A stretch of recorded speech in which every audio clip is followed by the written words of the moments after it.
Welcome, everyone. Thank you for coming. So let's see, we start off with our public hearing on our district-wide code of conduct. Michelle? Yeah, there you are. Looking left and right, I don't understand. Good evening. So this is our public hearing for our proposed 2018-19 Code of Conduct. This Code of Conduct, a document that you have in Board Docs, as well as the public hearing, is a requirement of the State Ed Department. If you remember, in June, we presented to you about the work that our Code of Conduct Committee has been engaged in.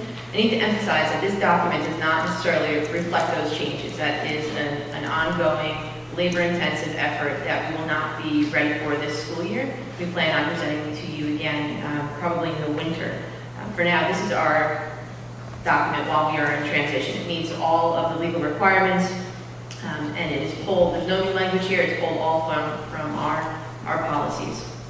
There are 18 components that are outlined by the Commissioner, and again, the way that this document is formatted and the content that is embodied within it meets those 18 requirements. The purpose of the Code of Conduct is to make sure that expectations are conveyed for anyone who happens to be on school grounds. So that could be students, staff, it could be any visitor that happens to be here. And it also pertains to, let's say, athletic events that occur off of school campus, so school-sponsored activities. The building levels still have what we call, what has been referred to in the past as Code of Conduct, is really their handbook, their building level handbook, but this is the overall governing document for the district. What we did last year and would like to do again this year is to open it up to you for comment, as well as to the community, whether it be tonight or moving forward in terms of a Google Doc that we will, a Google form, that we'll have up on the website tomorrow. There'll be a section for Code of Conduct. You can click on the document and see everything that is currently in the public section of Board Docs. There'll be opportunities for public comment on this through the Google form, also through emailing me or giving me a phone call. What we can do at that point, at the next board meeting, is I can bring that feedback forward. We can have a discussion about it, and then we can either make the changes if the board would like on September 4th, and then approve it after that point. Michelle, can I ask the question? So two things. One, so if the Code of Conduct is following, the law and the guidelines that we need to be within, what comments can be accepted and therefore then, allow for amendments? I'm just curious as to, kind of why is it structured this way? Some of it is perfunctory, but also the way that we have laid out the contents. Again, it's meant to meet the standard legal requirement. The discussions that we've had in the past were more philosophically based, right, where we talk about consequence only versus more restorative practices. Those are the sorts of things that maybe are hashed out a little bit more clearly because it's more of a philosophical piece while still meeting those legal requirements. This again is, there's nothing new in this Code of Conduct. It's all policies that have been approved by the Board of Education and have gone up for your first and second read approvals. So it could be formatting issues, to answer your question. It could be any particular language that you're not comfortable with. I don't necessarily see anything, but I'm biased. Okay. And then is there a deadline required for adoption, or it's just the beginning of the school year at some point? We should adopt it at one of the September board meetings. The sooner the better. There are certain requirements in terms of dissemination, but there's no hard and fast date as far as I know. Okay. Because our next meeting is in 2 weeks, and I guess the question back to the board is, does everyone think that 2 weeks is enough time to put a notice out for, because if we do with the online public comment area, to put it on for adoption at the next board meeting, or go into the second meeting in September to allow. I think it might behoove us to do the second meeting. Still meets the requirement of, getting it done in September, because there are families that, and even, staff that might be away, in these next 2 weeks.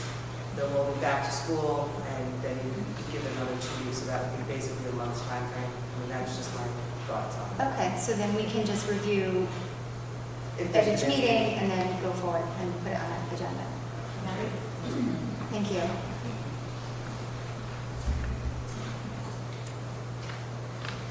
Okay. Does that satisfy that piece for the public, how it's noticed? We can move on? Exactly. Yes, okay, perfect. So we move on to administrator remarks. Who do we start with? Hello, Kathy. Doesn't feel like summer anymore. Good evening. I would just like to mention that we have a number of recommendations for new probationary employees on tonight's agenda, including Sarah Lemon, school social worker, who happens to be a Booster graduate, Shannon Nestor and Elena Penta, elementary teachers, Jacqueline Rossi, special education teacher. We also have Mr. Scott Foote for the NJROTC instructor at the high school, and Richard Rajan for the school information systems data manager.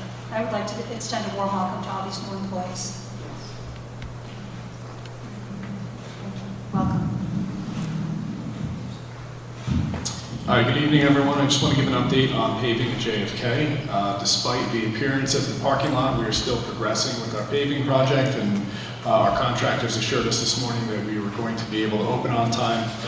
This is year 4 of major construction at the schools, and thanks again to the community for passing the referendum bond back in December of 2014, which allowed us to enhance our school facilities over each of the past 4 years. We're looking forward to the completion of the JFK Paving project, which will complete the total bond referendum of $39 million, again, approved back in December. So it's been challenging because of all the rain that we've gotten this year, both in terms of paving and also the fields project. Obviously, but when you're moving ground, very difficult when the ground is actually mud. But despite that, our contractors have been working through the raindrops and making sure that we're going to be able to get these projects done on time.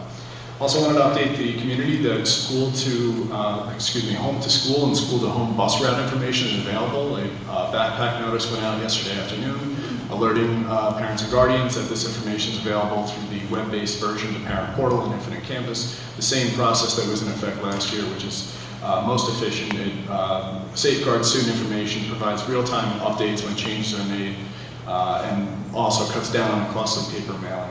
So if you need more information on that, you can visit our transportation website for instructions on how to create a Parent Portal account if you haven't already done so. Also, last thing to mention is the Finance Committee met this morning to review the tax warrant, our school taxable assessments that are prepared by each of the 3 towns, and the tax rates, which are being presented to the Board of Education for approval this evening. And in a moment, we'll give an update on the residency verification program. We have a residency task force meeting scheduled for tomorrow night in the Brewster High School Innovation Learning Center. And that concludes my comments. Thank you, Victor. Michelle? Thank you. Let's take this opportunity to not talk about the code of conduct and instead talk about some of the professional learning activities that we have been involved in this summer. Some highlights include project-based learning, which was a 3-day institute that was put on here at JFK Elementary School by the Buck Institute for Education, who is a renowned, nationally renowned professional learning organization. At the end of that workshop, we had a pretty lively discussion about how we're going to sustain and really expand this work moving forward. We also have been part of a grant, you may remember, through New York University, CS for All, which stands for Computer Science for All, as well as the National Science Foundation. 5 teachers and administrators traveled up to Cornell this past July to continue this ongoing work. We also today was the first of 2 days in which our Project Lead the Way in-house lead teachers, Mrs. Jackie Fago and Mr. Steve Koschel, started to train educators at JFK as well as some new educators at CV Star. There was a lot of excitement in the room, and it was great to see the continuing work that is going on in terms of our STEM education, as well as another example of how we're really working to align to the new standards.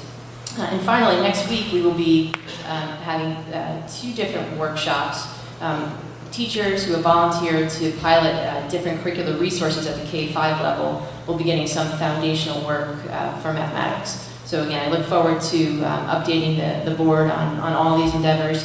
And one thing that Dr. Henning Piedmont and I spoke about is that we would like to have more curricular conversations this year, so separate sorts of opportunities where we can speak to parents about some of the things that are going on in the schools, and we can hear their feedback as well. That concludes my comments. Thank you. Valerie? Good evening, Board Trustees. I want to echo what Mr. Carlson referenced with regards to the paving project, as well as the two fields, the softball and baseball fields. So all of that work is underway, and it's, again, it's continuously in service to enhancing our facilities and making everything just, really look just wonderful. So I want to thank the taxpayers for allowing that to take place.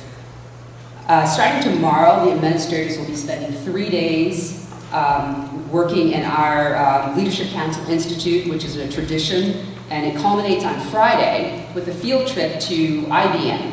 9 teachers are going to be joining us there. This is the 3rd summer that we visited a workplace to help us to connect the work that we're doing with the integration of the strategic coherence planning skills, which are those 5 skills that we talk about a lot that are the foundation for our profile of a graduate. And the reason we do that is we want to match that activity with real workplace examples of how these skills are utilized by people in those environments. So we're very happy to be able to do that. And we're also going to learn about the Teacher Advisor by Watson program, which is a new STEM supplement created by IBM. So we'll get a sense of that. And I want to thank Ms. Christine Arno and Ms. Nicole Lamoureux, 2 of our parents, for hosting us at IBM. All employees will return on September 4th to open the new school year, the 2018-19 school year. We will have our opening day convocation at Brewster High School in the PAC. Our guest speaker, who I'm so proud to announce, is Ms. Danielle O'Brien, daughter and college graduate of Mrs. Diane O'Brien, our board trustee. Danielle graduated from Brewster High School in 2014. She recently graduated from York College in Pennsylvania just this past May with a BA in mathematics. I invited her 2 years ago to speak to our strategic coherence planning team, which just convened after the board approved the plan, to talk about the relevance of the 21st century skills in the plan as a college student and what she wished she had done more as a student at Brewster High School that also helped her in college. So it'll be very interesting to hear about her experience now as she's undertaking the job search, and I think really has a lot more to share with us that will be helpful.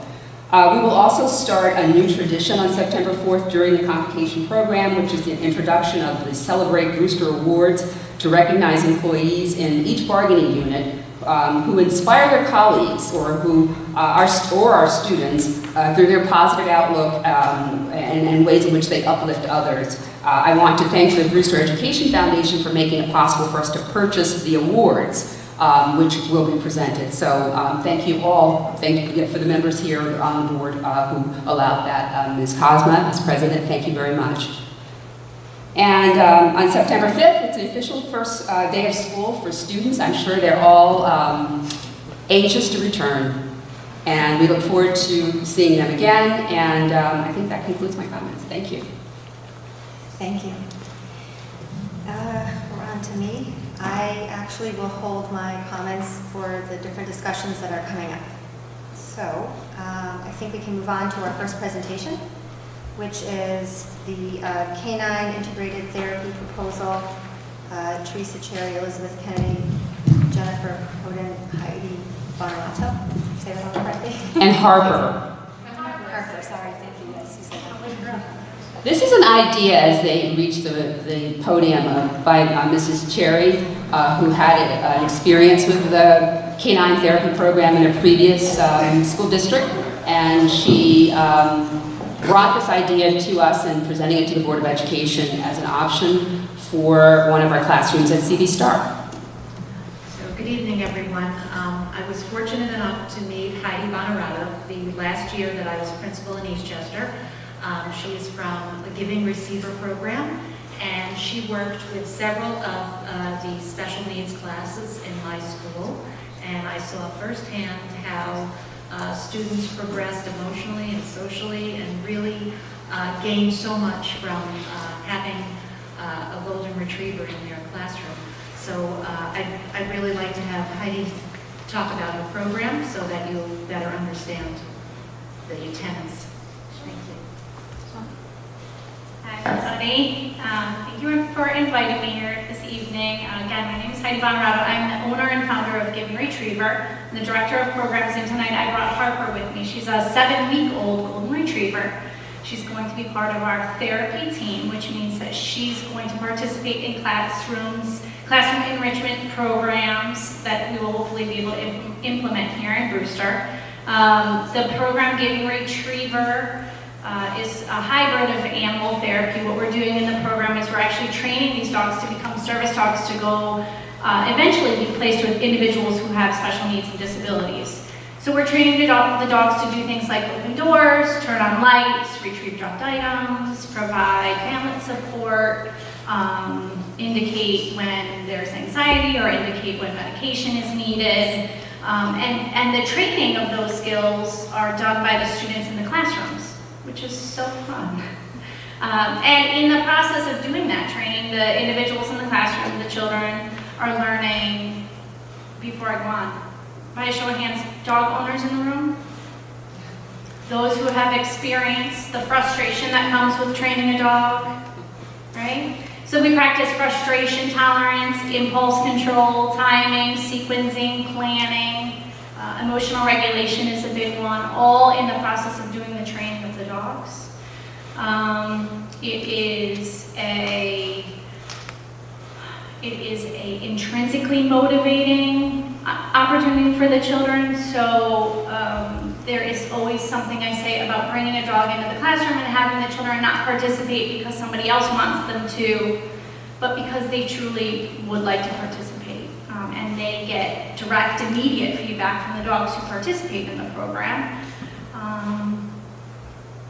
Does anyone have any particular questions for me on the program? I did bring folders tonight, assuming that nobody would listen to what I was saying because they were all staring at Harper.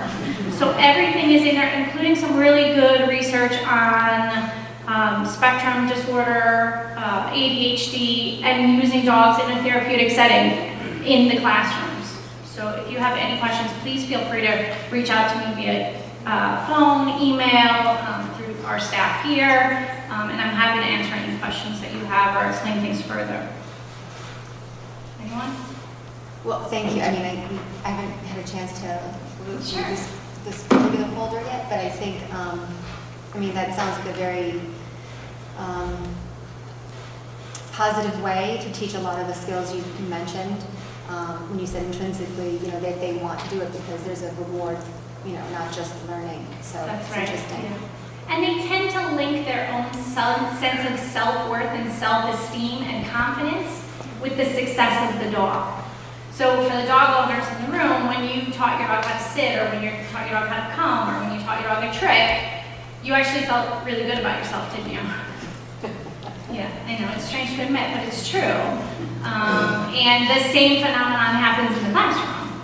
And so we start to feel good about ourselves, and in particular the special needs classroom, it's an activity that we're doing in there that is unique to the classrooms, and it's different than the general ed population. It's different than what mom and dad know at home, and so, you know, being able to come show a sibling what they've learned, or to work on something at home with a dog, or have an experience that's unique to them but very positive, is another good positive attribute to the program. What other, I think it was mentioned there's other schools, this was observed in other schools. Where else are you? Sure. Yeah. So we started in the Ann Hutchinson School, and we have since implemented the program in the Waverly School, which is kindergarten, the middle school, and the high school. So we serve essentially the entire district there. We have the Tuckahoe School District. We're implementing a program in Mamaroneck this year as well. We do residential facilities, so if anyone's familiar with St. Christopher's and the Reach Academy, both in New Windsor and Valhalla, there's a different approach, a different curriculum based on the age of the individuals participating and also their skill and ability level. Anyone can participate because the skills and the things that we teach the dogs to do obviously have a foundation level. But at any level, it doesn't take a dog-owning child to participate. As a matter of fact, one of the biggest successes I feel that we had at Ann Hutchinson and we continue to have in the schools is that there were a significant amount of students, particularly with sensory processing disorder, who had significant fear of dogs. There was a little, hesitance to participate. And when I say hesitance, I mean they wouldn't come anywhere near the front of the classroom because that's where I was working with the dogs. And gradually, you're initially sitting in the back of the classroom, learning through observation, and then gradually, week after week, you get a little closer, and maybe you begin to participate by just making a recommendation on what we do when the dog doesn't do what we want it to do. Maybe you begin by just giving a command from a distance. Gradually, bit by bit, you get a little closer, and you begin to actually participate firsthand. So we sent home assessment tools that first year, and there were parents who reported that they had noted changes from the program that we were doing in Ann Hutch outside of the classroom. And one of the most profound changes to me was that there was a family whose child was so scared of dogs that the child on the spectrum disorder would bolt across the street at the sight of the dog. If it was coming on their side of the street, the child would bolt into oncoming traffic or into traffic to get away from the dog. That same child participated only at a distance for 3/4 of the year, and it wasn't until the very end of the year that the child actually started participating and felt confident enough to do so and safe enough to do so. And the parents did report that they no longer had to cross the road, and they were actually able to go over to friends and relatives' homes who have dogs. So life-changing things that happen both in the classroom and outside of the classroom, which I was frankly surprised by, but very happy with. Anything else? We'll have an opportunity for more questions later as well, but Okay, thank you. great. Thank you very much. Thank you.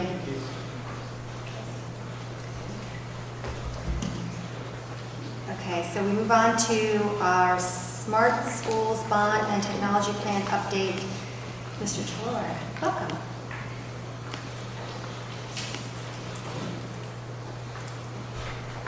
All right, good evening. Thank you for allowing me to present about our Smart Schools Investment Plan. What I'd like to talk about first to introduce this is a little bit on the history of what the Smart Schools Investment Plan is. It's been a couple of years since we've addressed that before the board. We have a couple new board members and maybe some folks in the audience aren't familiar with it.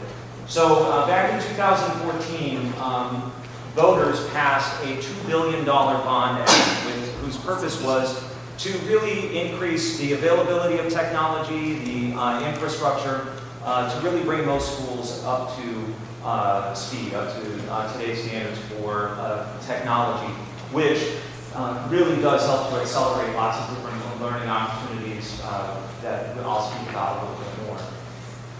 And Brewster was allocated $1.6 million. So the way that works is we have to submit an investment plan to say this is how we would like to spend that money. It needs to, there's a bit more to that. That needs to be presented to the public. We ask for feedback, etc.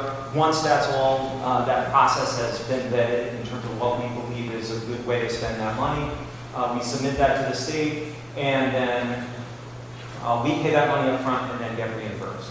So to date, in May 2016, there was a proposal put in for the entire amount, and this is the amount that actually got approved. It was $90,000 worth of network infrastructure that allowed for a new firewall. There was a lot of additional access points that were part of some construction projects. And then largely the money was spent on some desktop computers that needed to be replaced, but really the bulk of it was for our one-to-one program that we now have gotten to grades 1 through 12. Those are devices that were purchased back in, let's see, this was now 2017, So these are huge purchase, one-time purchase of Chromebooks for teachers and students that are going to eventually need to be replaced. And the state recognized that this was kind of a way to jumpstart it, and that we needed to then provide funding mechanisms to be able to maintain that. So a lot of schools spent it on some infrastructure, but really getting devices in the hands of kids. And that's one of the things that I will talk about in one of our next meetings on a plan for a regular replacement cycle. Because you can't say, oh, well, we're going to spend $1 million in any given year. Those are difficult to do when we talk about these huge amounts. But that's for another discussion. But similar to the bond that was passed, that I know that they're working on with transportation to get a plan to replace the buses is what we're looking to be able to do with these devices as well. So what was spent to date is a little over 1.3 million, or 1.4 million, which leaves $180,000.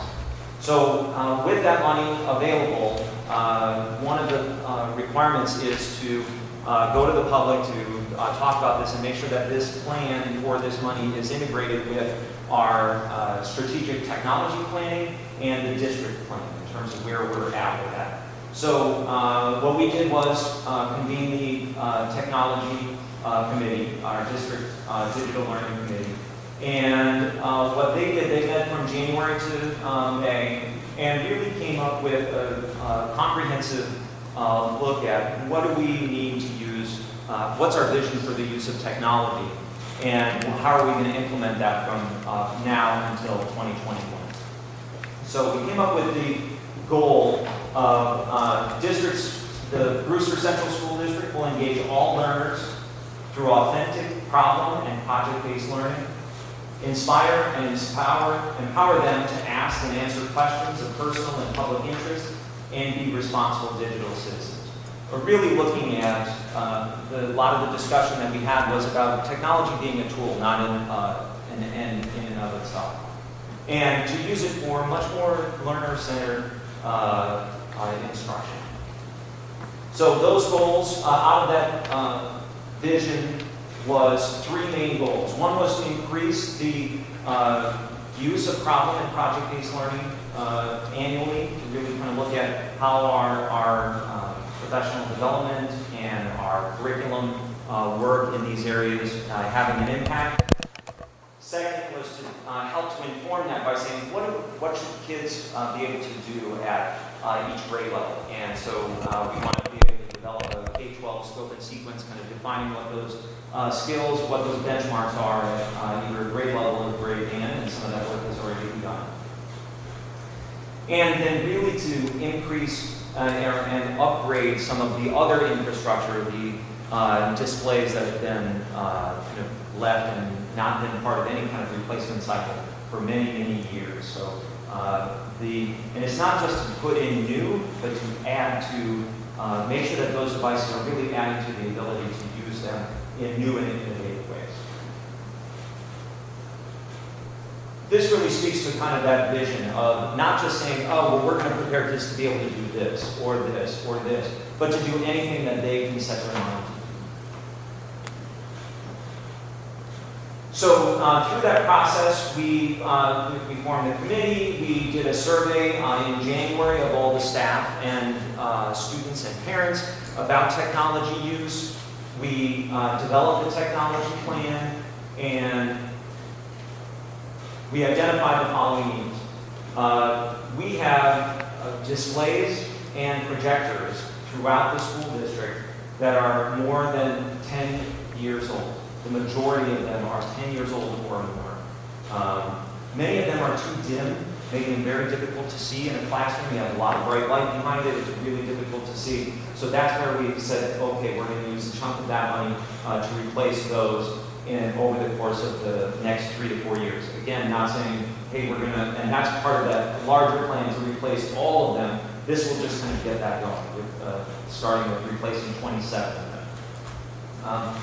And then another thing came up in the discussions that we've had about using technology, and the Chromebooks that we've purchased are excellent. They are a way to be able to, they're inexpensive, they're able to allow us to put a device in every kid's hand through the use of Google apps. We can be able to collaborate, communicate in many ways that we couldn't even imagine 7 to 10 years ago.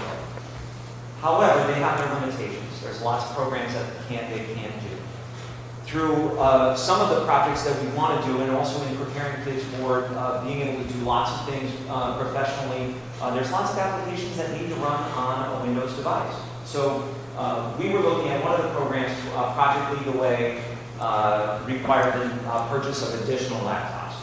Mixcraft is a great program in the middle school. Kids are creating music on laptops. Those are at the end of life. Those needed to be replaced. And we said, listen, instead of keeping investing in these devices that sit in the classroom, that kids only open up for that one class and then are sitting for the majority of the time, let's invest in an infrastructure that allows them to use the device that they already carry with them every day.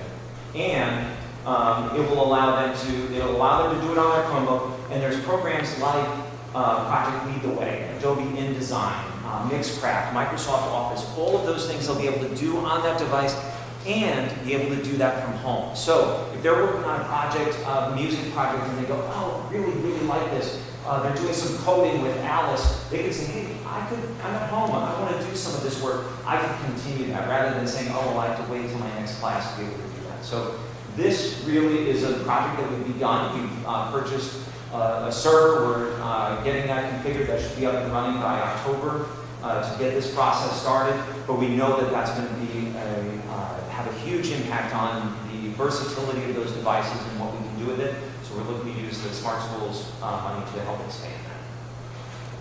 So those two issues being addressed fall under two main categories for the state for the Bond Act. One is the classroom learning technology, and that's EDI Server. And that the EDI stands for Virtual Desktop Infrastructure, replacing the aging displays in each of the classrooms. And then part of that setup for the EDI falls under the connectivity. So it's the professional services to help create that.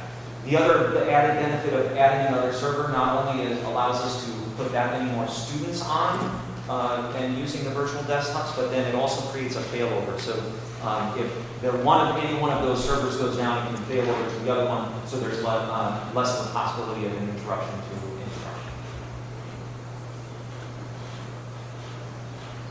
Okay, so these are the budget amounts that we're looking at. Roughly $15,000 for the configuration of the server, $134,000 for interactive displays, and $31,000 for that physical server to be able to purchase that and get that installed.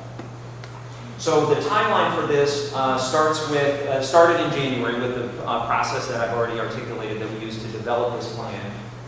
Today I'm presenting this to you, asking you to approve this preliminary Smart Schools investment plan. Tomorrow, if it is approved, I will post it on the website. We will get it, make an announcement and let the public know that there is an opportunity to have a public hearing and comment on it. And that I'm proposing to have it be on September 4th at that board meeting, if that works.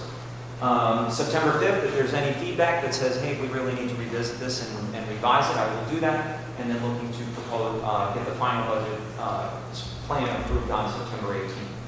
So I'm asking two things. One is to approve the the preliminary investment plan, and to set September 4th or another date that would work for you for a public hearing. Any questions? I know in the past, the state has taken a very long time to give its final approval. Has any progress been made in their speed at which they operate? They have. And still, we're looking at probably not until February to be able to. If we get this, I'm looking at probably not being able to have that approval by until February. So it's better than it was, but it's still, a statewide bureaucracy. Okay, just thought I'd ask. The virtual desktop infrastructure, how strong is the security level? It's as strong, well, it's actually even stronger than on any given desktop or laptop or device that we use. So the beauty of it is that as a student may log on, so they open it up, they can either access it through a browser or through access on any other device, on MacBook, on a desktop. So what happens is that they log in, and as soon as they leave that browser or they log out, that whole desktop really just disappears. So so even if, for example, somebody accidentally goes to a website that tried to download a malware onto that, and to infect it from inside, it really gets self-contained and it really gets tossed to the trash. So in that way, it's as secure as any other desktop here, and even more so because of the way it's structured. So the virtual setting provides for a little added benefit there because that desktop is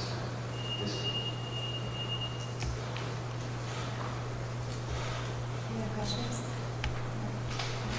Thank you. Okay, now we move on to the residency verification update with Mr. Carlson and myself. And I guess just to start off, over the summer we were quite busy. We had numerous communications and exchanges, direct calls, conference calls with the Commissioner's office. And it was, in a combined effort to make sure we were communicating as clearly as possible, what Brewster's doing and what our efforts were, and they were very helpful in clarifying language for us and helping draft. We drafted a letter and they to the community. They helped us fine-tune it so that it was very clear.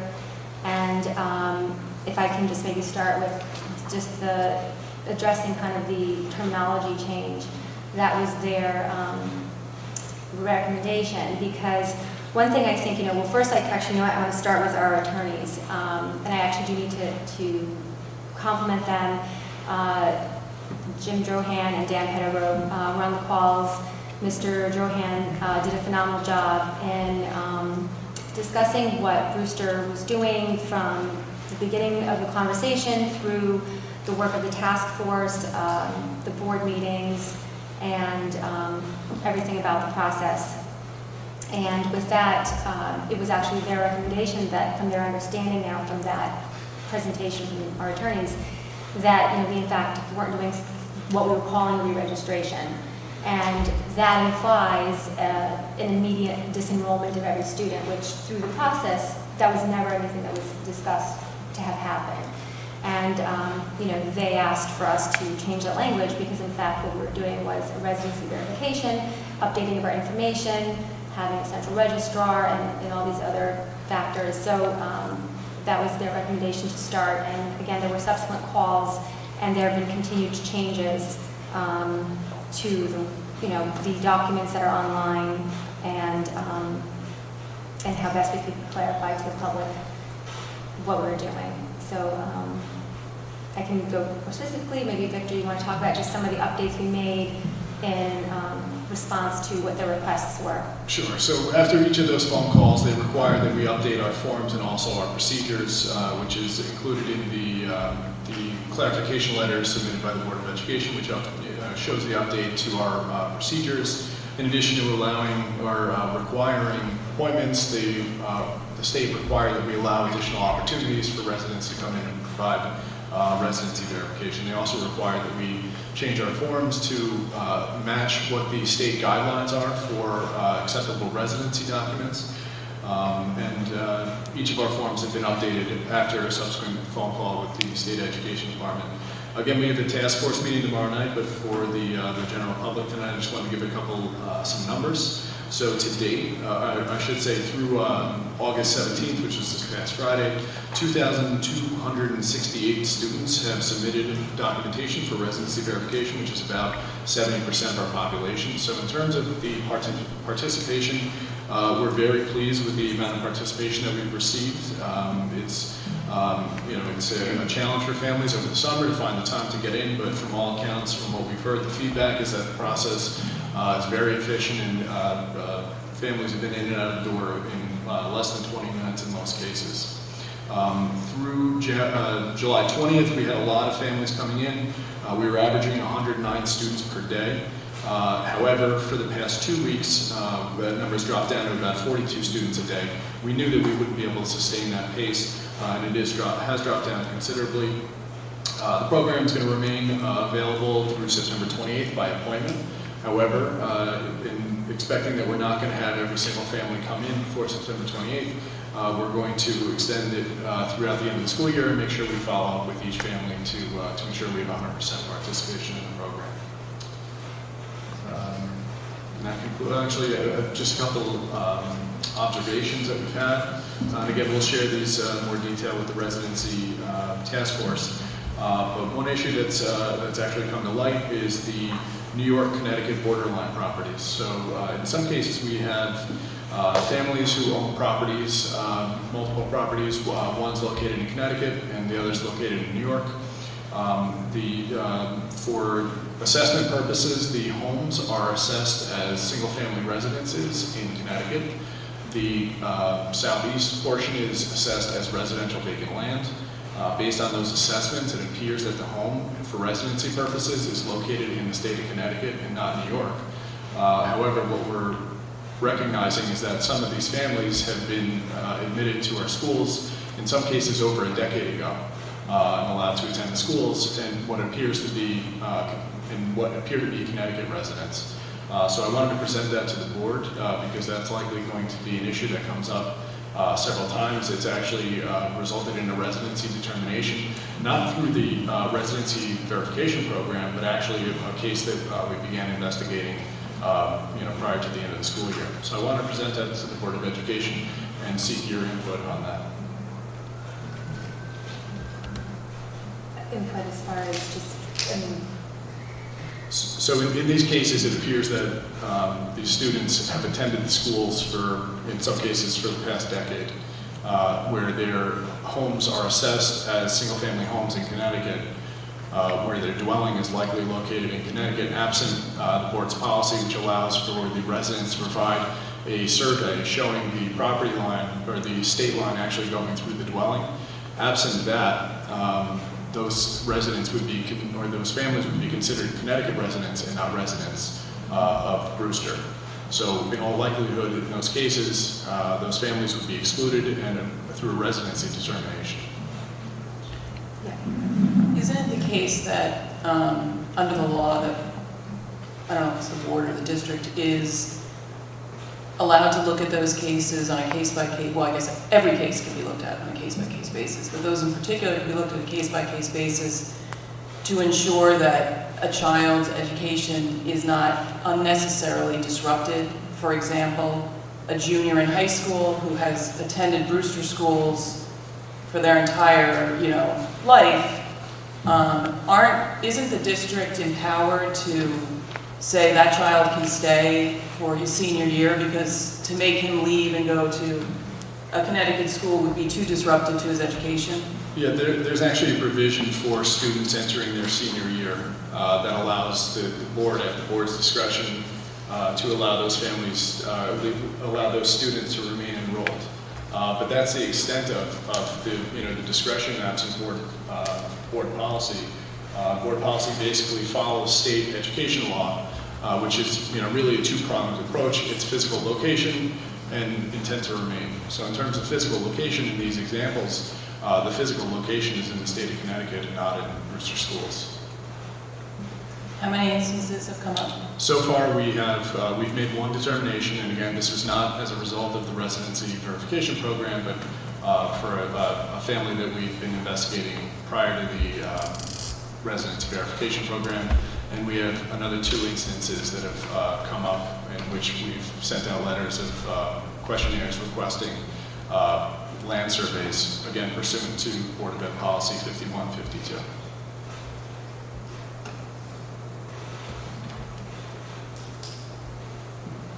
so I think, Victor, then, to Carrie's point, we'll look at them case by case and have those discussions as necessary as they come up.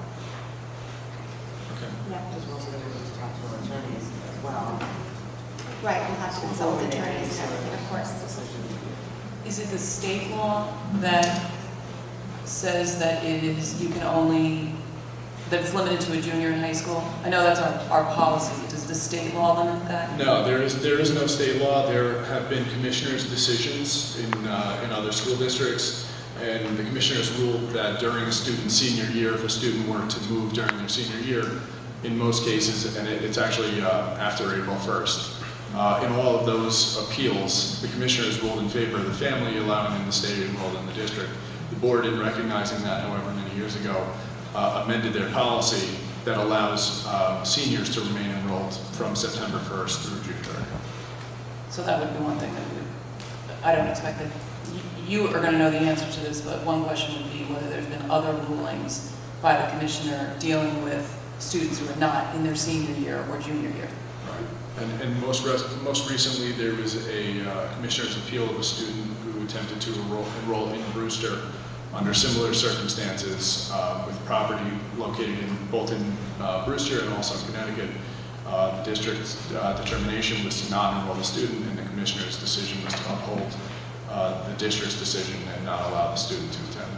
But in that instance, that student was in a Connecticut school. Correct. And Attempting to enroll. So it's slightly different, yes. Okay. Thank you, Victor.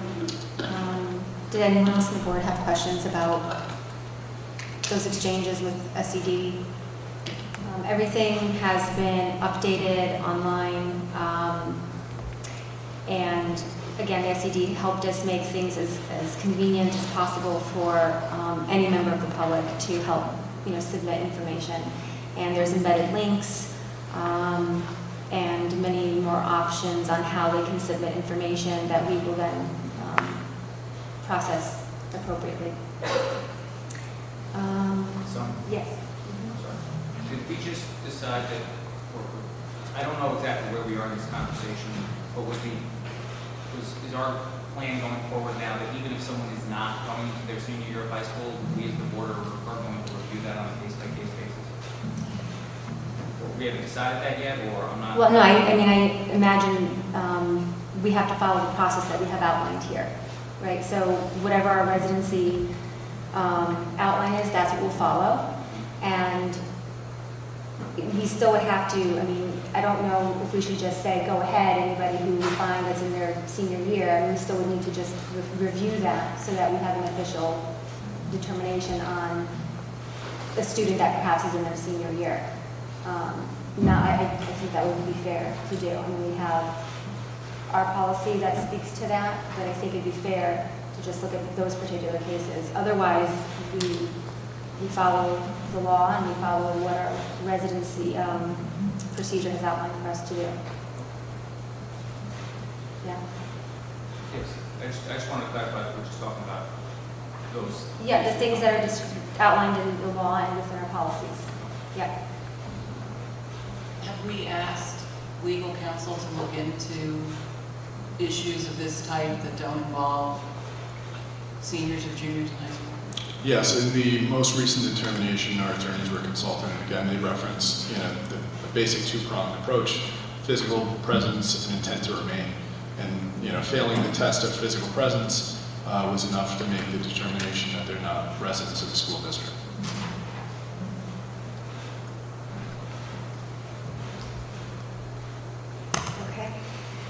Okay.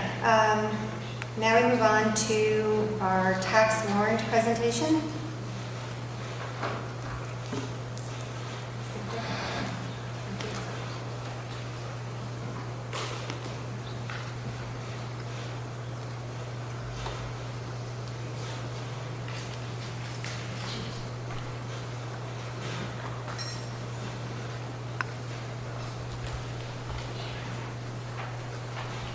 Okay, so I just want to warn everyone, this is actually worse than a budget presentation, if you can believe that.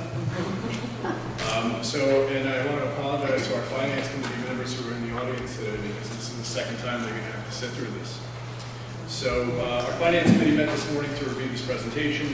What is being presented to the Board of Education tonight is the tax warrant, which is required to be adopted by the Board, which will allow the Putnam County Office of Real Property Tax Services to begin printing our tax bills to send out to our residents by the September 1st deadline. So we'll start by taking a quick look at the history of our tax levy increases. Again, we're in a tax cap environment, and over the past 5 years, we had an average tax levy increase of just 1.9%. For 18-19, our tax levy increase is 2.2%. Each of these past 5 years, we've been compliant with the tax cap legislation since it came out 7 years ago. And we're going to start with a couple definitions. We have assessed values, which are units of value that are assigned to properties by local assessors. So the towns are assessing properties in units of assessed value. In most cases, they're tied to a market value, but when you think of assessed value, think of units and don't necessarily think about dollars. Equalization rates are ratios that are used to compare assessed values of different towns on an equitable basis. A few years ago, the town of Carmel was not assessed at 100% of market value, so it required an equalization rate. So the assessors in the town of Carmel would assess their properties on an oranges basis, while the town assessors of Southeast and Patterson would assess their properties on an apples basis. The equalization rate catches town of Carmel properties up to Southeast and Patterson, so all properties are being assessed on an apples-to-apples basis. Next, we have our tax rate, which is the amount that's applied to each unit of assessed value for calculating property taxes. It's usually based per 1,000 units of assessed value. And then finally, we have the tax levy, which is the total amount of property taxes, including STAR, necessary to operate the school district. And that's the amount that's set by the Board of Education and approved by the voters during the budget vote process. So who controls what? The town assessors set the assessed values. So the assessors in Carmel, Southeast, and Patterson set the assessed values within those municipalities. State sets the equalization rates, the state aid that the district receives, STAR amounts, and the tax cap. And I also want to note that the tax cap also has an implication on the STAR amount. There is a STAR cap that's also part of, that's also capped. Finally, the school board sets the tax levy. So I'm actually going to back into it. Again, the school board is setting the tax levy. So if you look at it as a pie, all the way to the left, the prior year levy was a medium-sized pie. The current year levy is a larger pie. And you see the difference in the third circle here is the 2018-19 pie is 2.2% larger than the prior year's pie. So assuming all other things were constant within all of our properties throughout the entire school district in each of the three towns, Carmel, Patterson, and Southeast, each homeowner's and business owner's tax bill would increase by 2.2%. But that's never the case because every single change of assessment has a domino effect on all other properties. So if you see in the bottom here, any change of one property's assessment impacts the tax bill of all other properties. So the towns set the assessed values of each of their properties, and if you think of it as slices of pizza or pie. If you take an example here on the left, we have the Teal property, which made up about 50% of the assessed values, and they paid 50% of the tax bill in that prior year. If you look at the next year, the right here, the Teal property's slice of pie actually went down. So the impact that would have on their tax bill is that the tax bill would either remain the same, depending on the increase in the crust from the prior slide, or it could even go down, despite the increase in the total tax levy. Contrast that with the orange property owner, whose slice of the pie increased, in addition to having their crust increase, and they would likely see their tax bill above and beyond the increase in the total tax levy. So again, above and beyond that 2.2% that their crust increased. So again, any change in one property's assessment affects the tax bill of all other properties. So here are the school taxable assessed values on average district-wide for all of our municipal segments. The average assessed values have increased by 2.3%. But if you look, some of our municipal segments have decreased while below the 2.3% of all others have increased. In general, assessed values and tax rates have an inverse relationship, so an increase in assessed value will likely result in a decrease in tax rate. But there are, of course, exceptions to the rule, and there are many variables that are in the tax rate calculation. So if you look here, we have homestead and non-homestead properties, again, another variable in the tax rate calculation. For our homestead properties, which are all of our homeowners, we have the Carmel and Southeast assessments actually decreasing at slightly below the average district-wide assessed value increase. And then Patterson actually increased even more so than district-wide. And you'll see the impact on the tax rates in the next slide. So the Carmel portion of our tax levy, which only represents 0.2% of our tax levy, increased by 4 cents, or 0.2%. Patterson homeowners make up 13.8% of our tax levy. They had their tax rate actually go down by 6 cents, and the reason for that was because of the increase in the assessed values. Town of Southeast homeowners make up 49.5% of our tax base, and they actually are going to see a decrease in their tax rate by about 4 cents. Very, very stable tax rates, and that's due to the increases in the assessed values. Non-homestead properties are our commercial businesses, commercial businesses that operate within the tax base. Carmel properties represent 0.9%. They're going to see their tax rate decrease by about 3 cents. Patterson businesses represent 2.8% of our tax base. They're going to see their tax rate go up by 0.4%. Southeast businesses, which represent about a third, are going to see their tax rate actually decrease by about 4 cents. So the calculation of your school tax bill is going to be your school taxable assessed value after any exemptions that you're eligible for, times your tax rate minus star if you're eligible for star, and that equals your tax bill. That's the calculation for homeowners prior to, I believe, January 1st, 2015. All new homeowners have their star, are part of the new star program, which is actually a reimbursement. So they're going to pay their full tax bill, and then they're going to receive a rebate check from the state of New York conveniently around November to give them a rebate of their star. The star rates that are in effect, and these again are set by the state of New York. For Carmel homeowners, it's 1,034. Patterson and Southeast homeowners are both 1,073. Again, these are set by New York State. So tonight, the action of the board is to approve the tax warrant, which allows the tax collectors to extend the tax bills to the residents for the collection period, which begins September 1st. Anyone have any questions?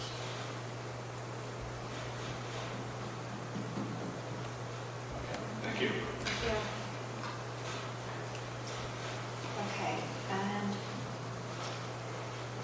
so we're moving on to myself. Last night we had, it's the recap of our August 20th work session, which was last night, and we met over at the ILC, and the agenda was posted online, and I'm just going to give a brief overview, recap of the things that we discussed in that work session, and just to kind of go over it again, a work session, because again, we have for transparency, and all our work has to be done in public view.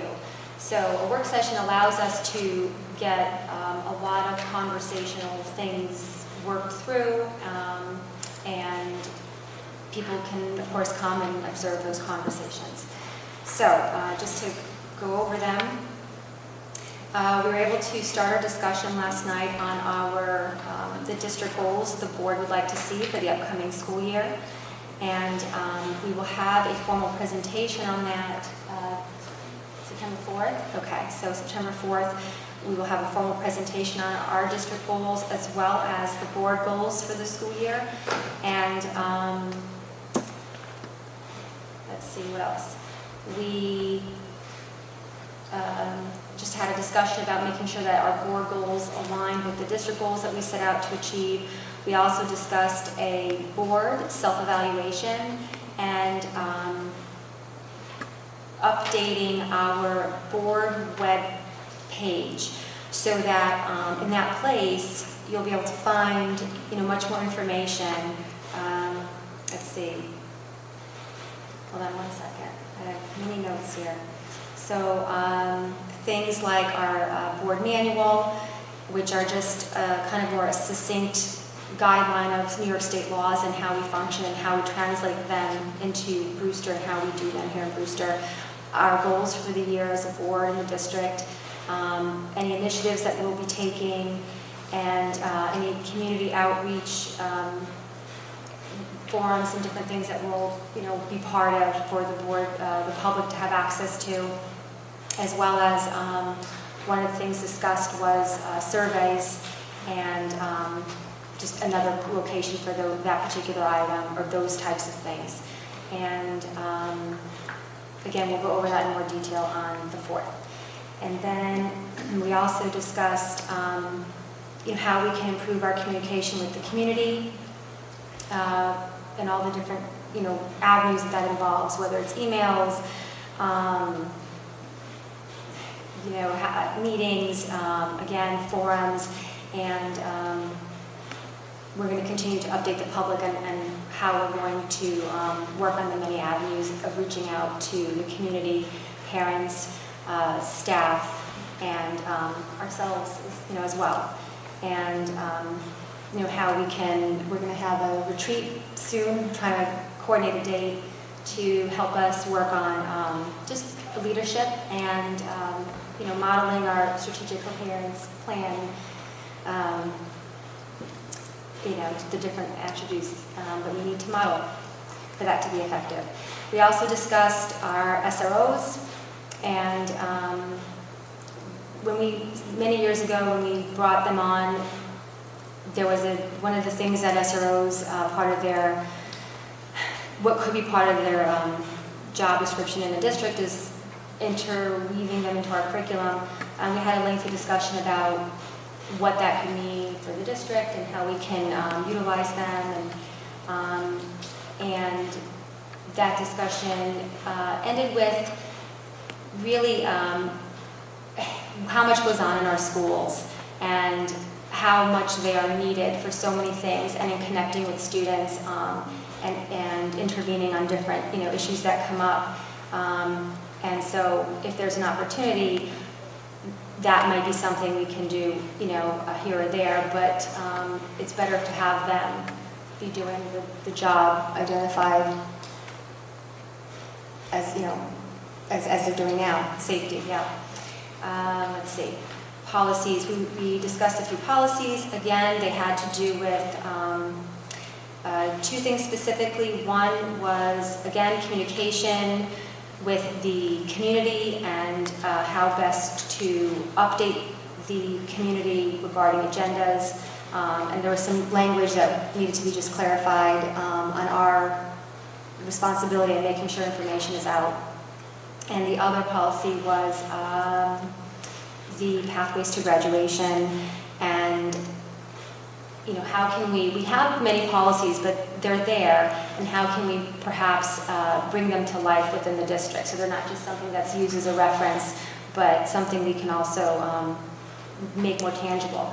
And so like with that policy, for example, it's been growing over years, and the state continues to add on different pathways to graduation, amending what students can do or not. And so the discussion was about how we can help communicate, again, better with parents, what those different pathways are, particularly with the high school. And then we talked about, again, it was community groups, how we're going to address different things, and they're part of our goals. So again, on September 4th, we'll discuss. And then we had a discussion on building visits for the board. And we were just going to set up some dates and do our building visits in a way that align with the work being done in the SCP plan, so that we as a board can have a better understanding of each year. So we are now entering year 3 of our 5-year plan, and it'll be good to see how we grow in year 3 of that. And so I think that was kind of a brief overview. We were there for 2.5 hours, so again, I thank everyone for coming. Did I miss anything or anything anyone else wants to add to that recap? Okay. Okay, thank you. And that's that. And get to this. So we have our discussion and selection of superintendent search firm. So last week, the days are a blur. Was it last week we had our interviews? Yeah? A week ago? Okay, and so we won't, tonight we need to discuss our thoughts on the interviews and if we have an opinion on who we should hire. And then at that point, we can go forward with a conversation with that particular firm. There's no contract now, of course, to approve because we don't know, who we're going to use or if any of them.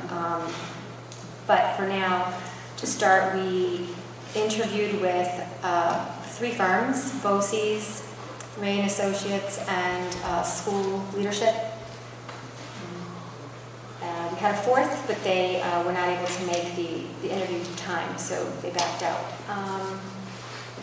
With those, Kristen, unfortunately, and Danny were not able to be here tonight. I did speak with both of them to get their thoughts, just to share tonight, and I told them I would do that in the discussion. Does anyone want to start? Unfortunately, I was not able to be in the meeting.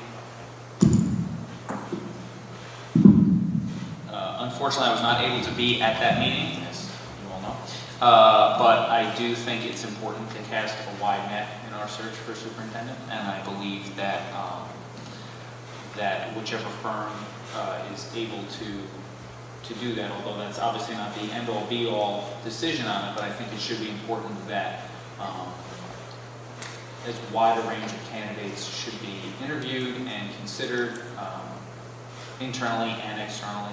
I think that we really need to make sure that we get as many people, as many opportunities to find out who's available and who's interested in this position as possible.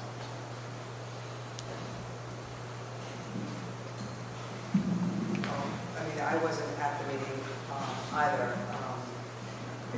I know on paper there's one appearance, so I'm really looking forward to hearing, what you guys saw. So just to let everyone know, we did, it was posted online. We were doing interviews last week.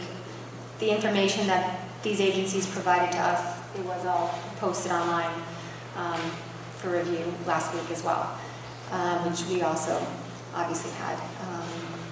Okay, so you want to hold off till the 3 of us get here? I was at the meeting. And the one thing, well, I took away a lot of things, but one of the things I took away from the meeting is that each of the 3 presenters, I think, would do a very good job.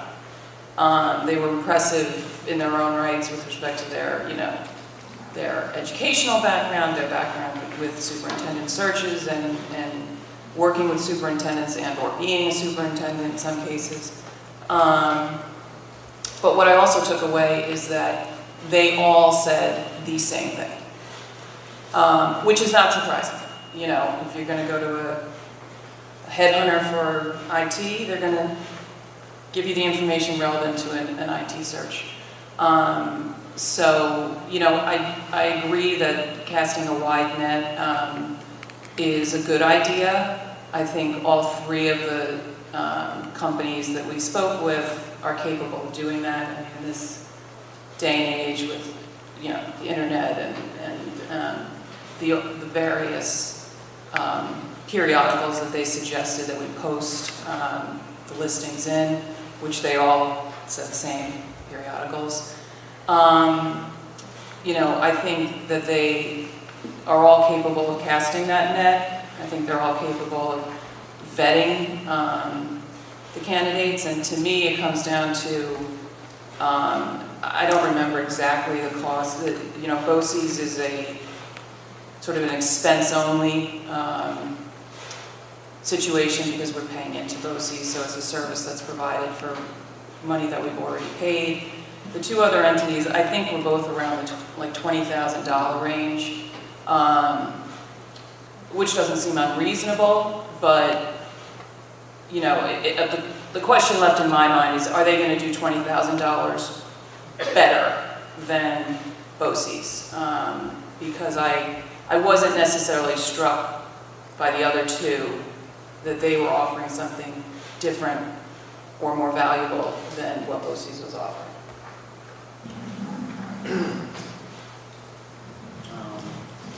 I was actually at the interview process as well. I was, to echo the same points that Kerry brought up, as well as Eric mentioned. First thought is, do want to have a wide net to actually go and see what candidates are out there. Also consider internal as well. They're all three.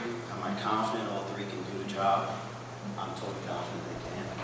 Again, the question in my mind is, BOCES is part of also Ready, and it just seems that looking at the range of the candidates, what they've done, BOCES has done several in our area. The other two companies have actually done some of Long Island, other areas like Tennessee and so forth, outskirts. It doesn't say that they won't be able to produce a viable candidate or several candidates we can interview. But for me, I'm confident that they can get it done, all three. It's just, for me, it's a matter of course. Okay, thank you. So I'll share Kristen and Danny's thoughts. Danny was there, Kristen was there as well. She had to leave early into the interview process. But Danny said that he felt that price should not be a factor, to really look at what each company was offering in terms of the service, because it's very important work that we need to accomplish, and to really look at that piece of it. Although, with that said, he did say he was fine with BOCES and school leadership both, because they had the most, BOCES obviously locally because they represent us, and they're not often hired to go out of the districts they represent. And school leadership, of course, also had many New York school districts that they represented. And his concern was with the third that they had very little in New York that they had done, and just felt strongly that someone should really know New York. Now, speaking to the two companies that are not BOCES, they're national firms, so obviously their placements, they're in every state, and they're going to show how, what they've done. School leadership has hired a lot, has worked more closer to us, as you mentioned, within Westchester and outside of that as well, whereas Ray & Associates has done some Long Island work, Connecticut, not much right around here, and then, of course, in other states. And then Kristen had said, she felt BOCES would be a good fit because they're the most familiar with our district and the work we're doing, and in the screening process, they would best be equipped to identify candidates who can connect with the work we're doing, and that we want to continue our work. For myself, so I've been here while we've used BOCES as well as school leadership. Just to actually comment on cost, BOCES was between $5,000 and $10,000, depending on how we chose to advertise and use of their informational services. New York Times was the expensive one that shoots that cost up. But is the New York Times With that was within that? correct. And just to point out that all three of them said that the posting in the New York Times is not worth it. Correct. It's extremely expensive and not worth it. Absolutely. So BOCES would be at the lower end of that. School leadership was on the scale less than Ray & Associates, and part of that was because we have used them before, and they did comment that they were giving us a discount if we were to use them again. And I think it was $5,000 less, actually, to use them again. For my thoughts, it's interesting. Yes, I do believe they all presented the same thing and could, to some extent, and could get the job done. What interested me about Ray & Associates was two things. The diversity of districts they represented, and school leadership, even the other company that didn't come, they're very specific to the type of districts they represent. And I just felt that Ray and Associates has a slightly better understanding of many different types of districts. And that struck me as something, as a plus.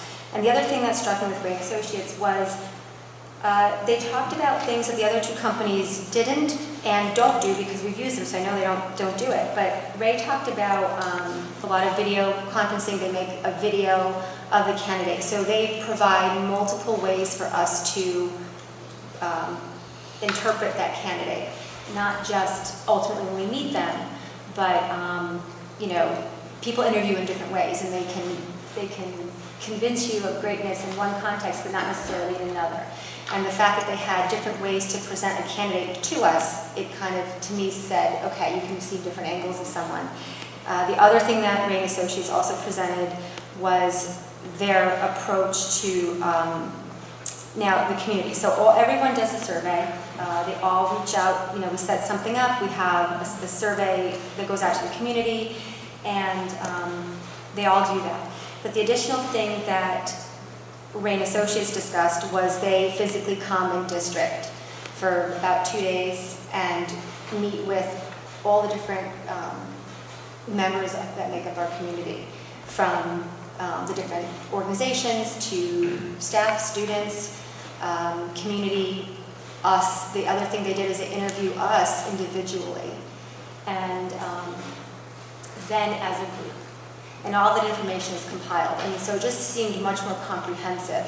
Now, so there were just different things. I mean, I know that BOCES said that if we had suggestions or recommendations for them to improve their process, they were always open to that. And I think they would appreciate that kind of input. Those things did stick out for me. So, and they have, hired superintendents for districts, and they all gave us their percentages. They were all about the same as far as retention and stuff. So, unless BOCES was interested in perhaps improving on the approach, that one just stuck to me as a lot of positives from my take. But that's just my thoughts. I mean, because I know based on my read on paper, and again, it's paper, that's why I was asking for the opinion. What's good about BOCES, I think, can also hamper us about BOCES. We might, I think, potentially a new set of eyes might help. I liked Ray and Associates' approach. What I didn't like was the... Excuse me, would you use the mic? Oh, sure, thank you. I'm sorry. I'm sorry. Better? Okay. What I did like about Ray Associates was their approach, because it wasn't all-encompassing. At least on paper it seemed that way. What I didn't like was the fact that they had no local New York experience. Well, local to us, Right. Westchester, Putnam. I mean, Right. they That was my one pitfall. They actually did 2014 Emeryville, and they did Roosevelt in 2013. So they've done some Long Island work, that has been some New York work. Yeah. And Rochester they did as well. They do a lot of very large Larger districts. city schools. Right, so again, they're not as embedded in New York as some of the other companies. But that would potentially cast a wider net. Well, that was one of the things that actually Danny mentioned that he didn't like in the way they cast their wider net. They mentioned something about using their associates, their word of mouth connection, and because everyone talked about not poaching other people's, it's people who are looking for jobs, of course, and it was just kind of through their networking. He didn't feel it was very scientific of them. But they all do cast their nets, and they all, again, have good success rates in what they all do. I guess the next question is, are we comfortable with the ones we've interviewed, or do we want to cast another net? And I don't mean to put all of this on everybody out there, but unfortunately, I kind of feel like we have a decent representation with these three. There's 100 firms out there. which will probably be the same. A lot of similar things, yeah.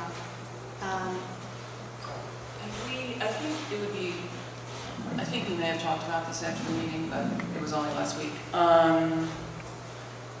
What about calling some of the districts that have used? I tried, but within the week. Yeah, it's not enough time, but why don't we, if everyone feels comfortable enough to leave it at these three, I think it would be worth talking to The the districts. board members about how they feel about how that process was run, and what better way to find out Yeah. how Okay.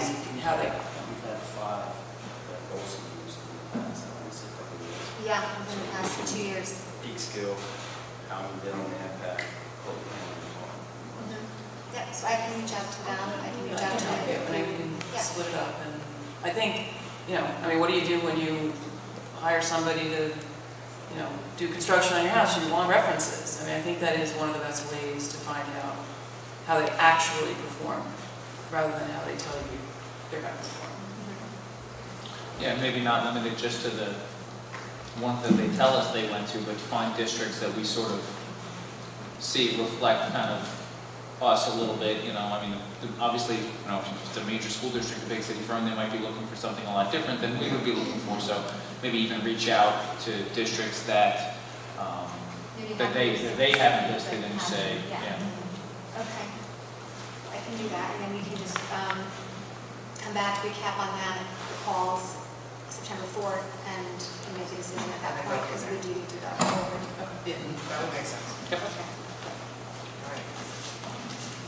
Okay, thank you. So now I think we move on to action items.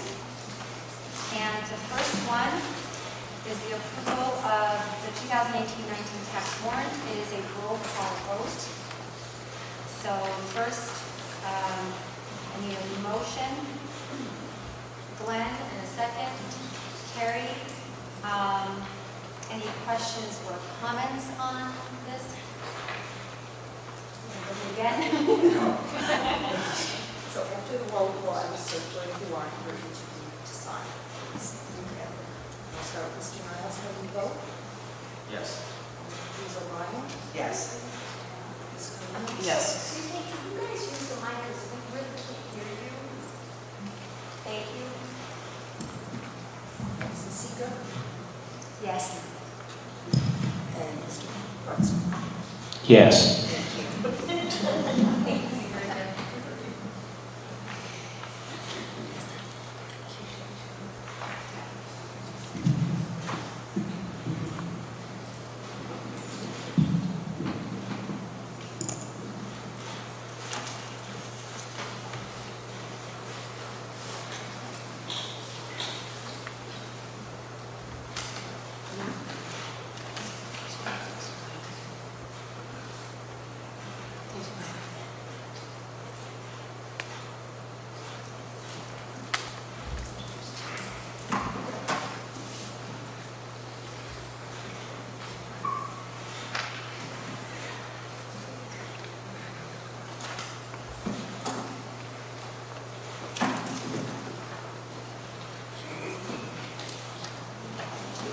And that motion that passes 5-0.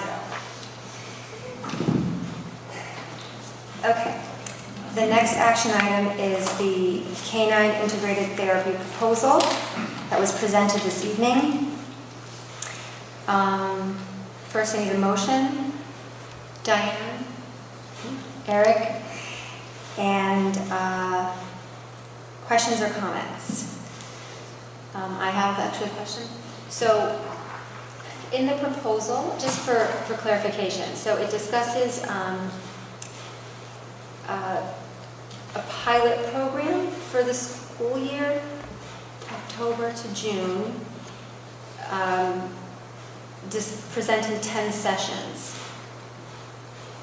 How does that exactly work? So is it once a month? Is it, I mean, how would the program work as a pilot? I'm not sure who can. Yeah, please.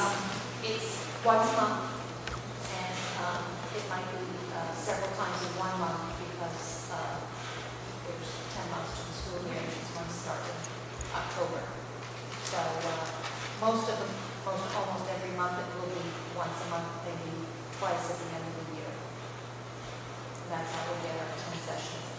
Okay, and so it's listed as a pilot program for us to try and see the benefits, and we can kind of review at the end of the year the success or not of the program.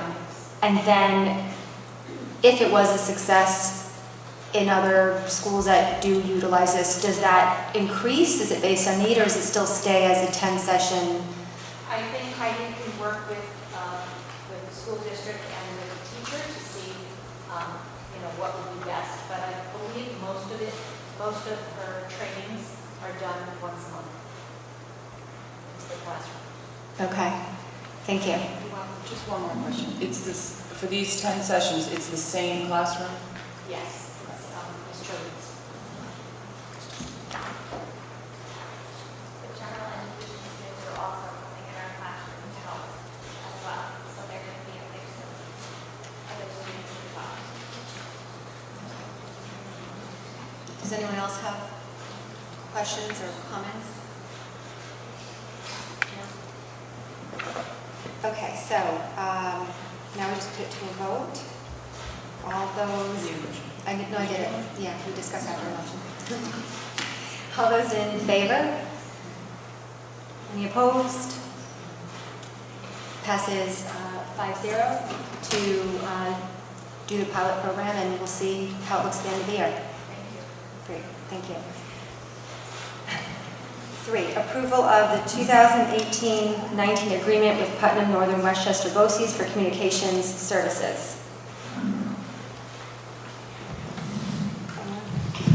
Sure. Ellen Lane of Putnam Northern Westchester BOCES made a presentation to the Board of Education recently about a communication publicity plan, which is outlined here for you to review. What it includes is one person in the district twice a week for the entirety of the school year, basically covering all of the news in the district across the 4 schools, including newsletters, e-letters, videos, social media, any kind of publicity that needs to be covered, press releases, supporting the board in any activities related to communicating what the board views to be as priorities. She uses trained staff members who've worked in various media organizations who are very skilled at what they're doing, which is why it's a reputable organization to consider. This is also a service that is where the district receives a reimbursement at the end of the school year, which also makes it a very viable option. So a proposal of this nature would probably result in about 40% of the cost of this being reimbursed to the school district. Other school districts do utilize BOCES in this manner. Somers is one of the school districts that was mentioned that actually has been very pleased with using Putnam BOCES in this manner. Thank you. May I have a motion and a second? Glenn? Diane? Any questions, comments? Is that tied to, I'm sorry, would this be considered tied to the goal that we work session today? It would actually, yeah. That was one of the things we discussed yesterday in our work session. It had to do with our communication with our community, and the world's different. It's social media, it's digital, and how we can be most effective in that context. And I think that we can see how we can also utilize a person like this to help us in that effort. Valerie, quick question. I know at one point we were using a grant writer, and I see here that there is no grant writer. Is that like two separate people? The grant writer is as needed, so if we were pursuing a grant, which we've done in the past, we would use that person to be charged at that time, but it's part of a collective service, so if we were to participate, we'd receive the rate that BOCES has negotiated. Okay, thank you. Thank you for asking. I had the same question. There were different changes, so it seems that from obviously the list of services from BOCES, you know, this is something specific to outline this this particular role. But if we needed other services throughout the year, we can always revisit that. And you know, I like the fact, of course, that it's, you know, there's reimbursement involved.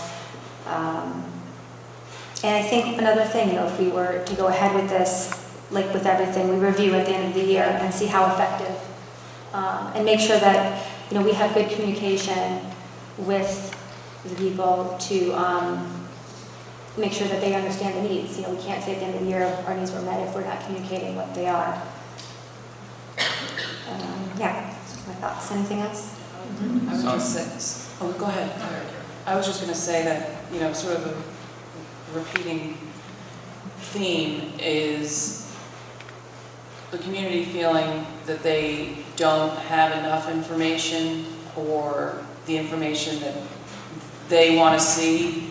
And I think that what we have found is that the information is there, but it needs to be communicated more clearly, more directly, you know, using whether it's social media or newsletters, or, you know, some people still like to get a newsletter in their hand or an email or social media, but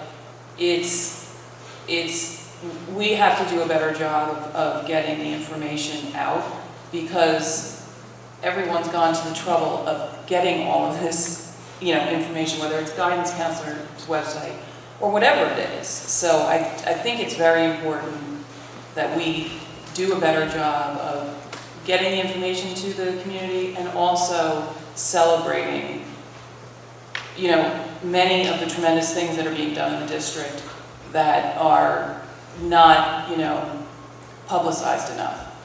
So I think this would, you know, provide a lot of different services to the district that would really help everyone. So I'm looking over the contract, and the biggest number here is listed as publicity. Back at the July 3rd organizational meeting, we approved a contract for Eric Rose to do a number of the same things that I think would fall under the heading of publicity.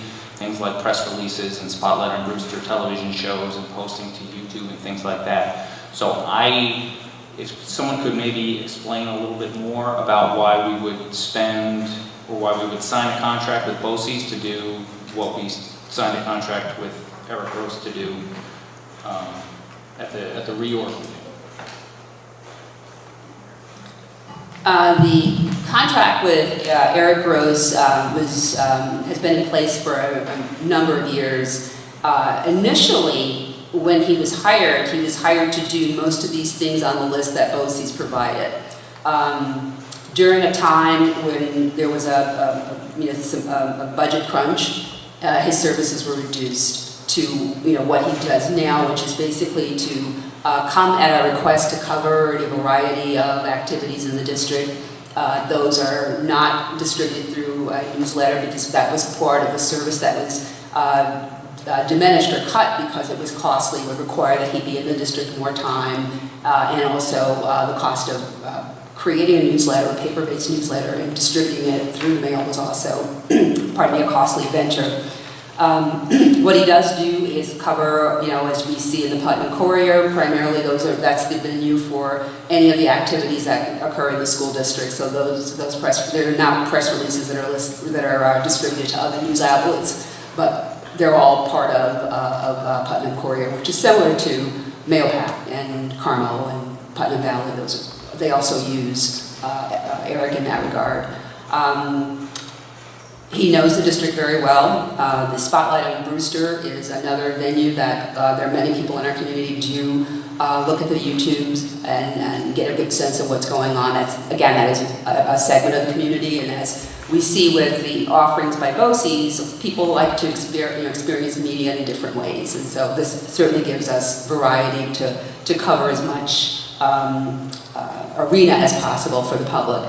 The other item that potentially this service would offer to us is the ability to reach out to our public who no longer have children in our schools. And they're not necessarily looking at the website, they don't receive any of the e-backpack messages or communications or flyers. They may not necessarily be involved in social media, so a paper-based newsletter that would be distributed would be a service that could reach some of those people in ways that we don't currently reach them. Can I also ask, if it's my recollection, and I could have it wrong, that there's a contract with him, but he's not paid unless services are used. So even though, right, so there isn't an expense unless it's requested. So I think that the contract's there kind of as a safety for a need. But I think what we could do with BOCES, because it's so much more expansive than what they can do for us, is to see how maybe we can offset some of that. And even perhaps, like I said, at the end of the year, review and evaluate. I mean, maybe we can incorporate some programs in the school that allow students to take on more of internal interviewing. Or, I mean, I don't know, but there could be opportunities for us to do some more internal things. But right now, I don't know that we're in a position to know what that is exactly. And since there isn't a cost necessarily with Eric, we can kind of see where we are at the end of the year and then adjust accordingly to be most cost effective and figure out again how we can maybe do some things internally. I know that was a discussion 2 years ago. I think we started with BOCES a little bit in this conversation, and it's still ongoing, to implement our kids. Yeah. Well, we're subscribing at the lowest level right now. Yeah. And as Ellen indicated when she made her presentation, she sees this as an opportunity for us to increase our participation, as is the case with the other districts, and they are benefiting tremendously as a result of the service. In terms of student involvement, there would be a cost associated with that. You need to pay a club advisor. So I think that's something that we know we have a great newspaper at the high school, Sure. which is very popular, and they've done an amazing job. And that I think there's a newspaper starting here at Wells. So the recommendations have come to fruition, this though I think puts us at the level of our partner districts in terms of the kinds of things that they can do to promote a lot of the really amazing things that are happening in the district. And I hope everybody realizes, I think getting the word out is critical. I think reaching out to the community and giving people as many avenues to access this is important. But like I said, this contract has publicity under a traditional media heading for $40,000. I feel like we have that, especially looking through specifically what Eric does, which is preparing photographs, and this isn't the social media is in a different section. The graphic design for our flyers and our 5 e-newsletters looks to be under a different section. So I'm not looking to not expand our reach. I just don't want to have duplication of services. I'd be more comfortable voting yes on this if I knew specifically what they meant by publicity under the traditional media. I see it says they're going to be in district for 84 days a year, but specifically what they're going to provide as compared to what is being provided elsewhere. I just don't want to sign a contract and now have 2 people, Right. Mr. Gross is in the schools also. Probably, definitely not 84 days a year, I'm sure, but he's also in the schools. He also is supposed to have access to all this. Everyone is supposed to provide him with the information, and he's supposed to send it out in that traditional media. So We can table it, and we can get, more specific information. We have a meeting in 2 weeks, and I don't think that everything's going to fall apart if we hold off for 2 weeks, just to get a better breakdown on what that 40,000 is about. Well, that is the individual that's going to be in the district for 2 days. Right. Here, full time. So that we don't currently have that at all.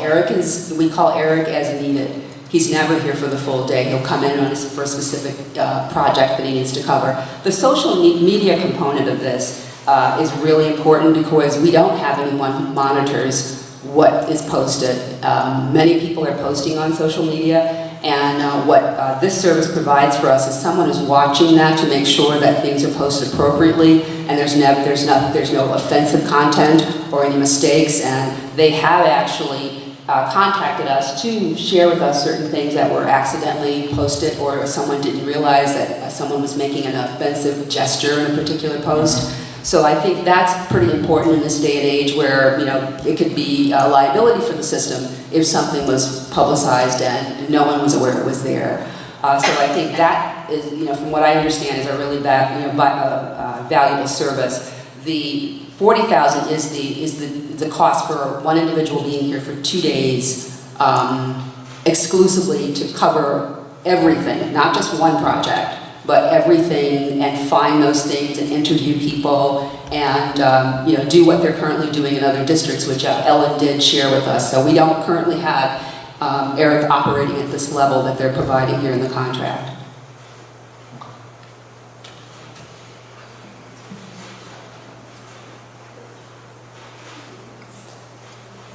And she can come back if you need to. She is placing people now, so just so that you know, we might not have anyone available when we want the person available. So I think we could, if you'd like to try this, you can always reduce it. I mean, you can always reduce it. Are we be voting though on this contract? Correct. That's the action item, is the contract? The action item is the contract. You know, we can table it, get more information, break down specifically on that publicity piece. Valerie just said that we could vote on this, but then still have this person present, and at that point have the contract reduced in services, but at least we have somebody assigned to us. And also to see what they provide. I mean, maybe it's a matter of just seeing what they provide initially and then making a decision after, you know. Yeah, I don't mean to interrupt, but I'm not saying that this is not a valuable service. I'm saying that the contract that's in front of us, I think we already have somebody who does at least some of this, and I think those two contracts should be put side by side to make sure that we're only paying for what we aren't already paying for. So how can we reduce the request of services if we agree to this dollar amount? Well, I think the reduction would be looking at where there's potential redundancy, if I understand correctly. So you certainly could have Eric present what he does and how much he does. I mean, if that's the question on the table where there is potential redundancy, I think that's the best way to get at that. We have heard Ellen present, and she presented this particular contract. The new variable is, as you said, Eric, what's the same from Eric? And I wouldn't be opposed to depending on what both of their business models are, for them to sit down together before they spoke to us and try to explain to us how they see themselves integrating together and working together. Having two separate sort of press officers working independently just doesn't seem to be the best, most efficient use of what we're trying to do. But then again, Eric is called in, so if whoever this publicity person is, Eric may not need to be called in as much, or at all. And his contract allows us not to pick and choose what he comes to and what he doesn't. So that's, right there he would be used less. Potentially, but I also think the major events that are going on, things like that, I would still expect. I think he still provides from what I've seen, he does this for a lot of other districts. A lot of other districts are incorporating him and apparently BOCES, whether they're one or the other or putting them together. I think before we approve this contract and just say, well, then we're going to reduce where he is, I think I would be more comfortable for myself knowing more specifically how we can get them to work together. And if that means that's a reduction in hours on either side, I'm fine with that. But I think that's a conversation, just simply publicity under traditional media for $40,000. I'd like to know more, since we do have somebody on staff who we're already contracted with that does provide some of those services. Yes, I think we get to the point now where we just have to actually just get a comparison and see what each individual do, and more of a breakdown on this contract. I think that's where we're at right now. We just need to move forward from that point.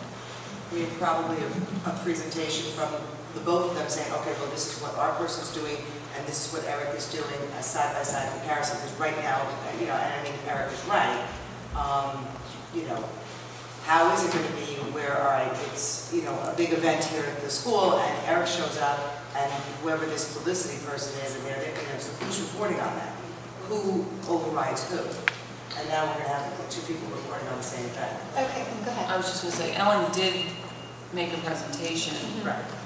And but I don't recall, it was more of a, I think my recollection is more of a general overview of the types of services that they offer, not necessarily And what a the breakdown of outlook these and what the specific. outcome is. Right, not what's each So category. maybe she just goes back. So the question then is, are we essentially tabling this till the 4th and asking them to present?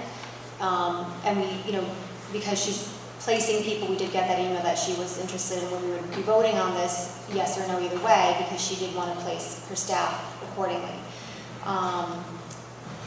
So I don't know what that jeopardizes, but it's fine. If we need the time, we'll table this right now and look at it again in 2 weeks. I think that's where we're at right now. That's right, okay. So then I need a motion to table number 3? Yeah. A motion is second, so Diane and Erin as a second. And we'll table it until the 4th, and we'll reach out to them, to both parties, to break down more specifically what they do regarding their publicity responsibilities, and we'll go from there. So you want to invite her back? Yeah. Okay, I'll see if she's available. Yeah, and we'll see how that goes. Yep, okay, thank you. Yeah? If she's not available, is that, ideally, I think it would be better because questions can be asked, but can she provide a written explanation if she's not available for September 4th? Because then we're probably really going beyond the period of where we can actually get someone in here if that's what the board decides they It want could to be do. a chart breakdown. Ideally, it would be better for her to be here. I'm just saying if that's not possible, we don't want to delay it a month because then we'll probably, it's probably not going to happen. Yeah, okay. Thank you. Okay, acceptance of New York State grant in aid and approval of budget amendment number 4. Yes, we'd like to thank Senator Murphy for his generous donation to the district in order to provide supports for our elementary athletic programs, and also a budget amendment which recognizes that revenue and allows Mr. Berardo to expend those funds. Thank you. I need a motion. Glenn, second is Carrie. And questions or comments? None? Thank you. All those in favor? Motion passes 5-0. Actually, I'm sorry, getting new at this still. We have to go back to 3. We tabled it, but I don't think I took a vote for everyone to just... So I got a motion, I got a second, going back to number 3, the BOCES, and I need all those in favor. Sorry, 5-0. I haven't been here 18 years yet. I did hit it, I got it. Okay, now we can go on to number 5. Approval of the 2018-19 federal state free and reduced price meal program policy.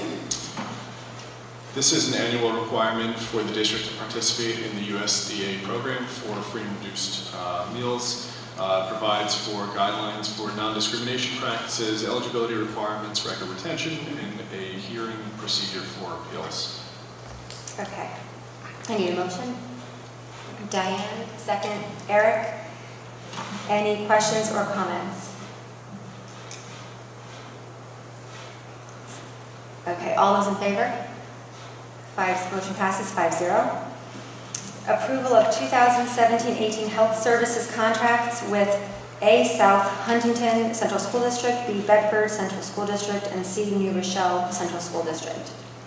So the district is required to pay for health services to our resident students who are attending non-public schools. and these contracts represent reimbursements for the health services that are provided to those students by those schools. Okay, thank you. I need a motion. Carrie, and a second, Glenn. Any questions or comments? All those in favor? 5-0. Motion passes. Number 7, approval of A, disposal of district property and sale of equipment, and B, acceptance of insurance recovery proceeds and budget amendment number 5. Okay, so we have a number of vehicles here, 8 buses that are ranging in age from 14 years old to 20 years old, and also one vehicle that was declared totaled after an accident by our insurance carrier. We're requesting the Board of Education approve the disposal of these vehicles, which aligns with our fleet replacement plan. The insurance reimbursement that we received for vehicle number 296 would then be applied to purchase a replacement vehicle, and that's what the budget amendment represents. Well, that's good.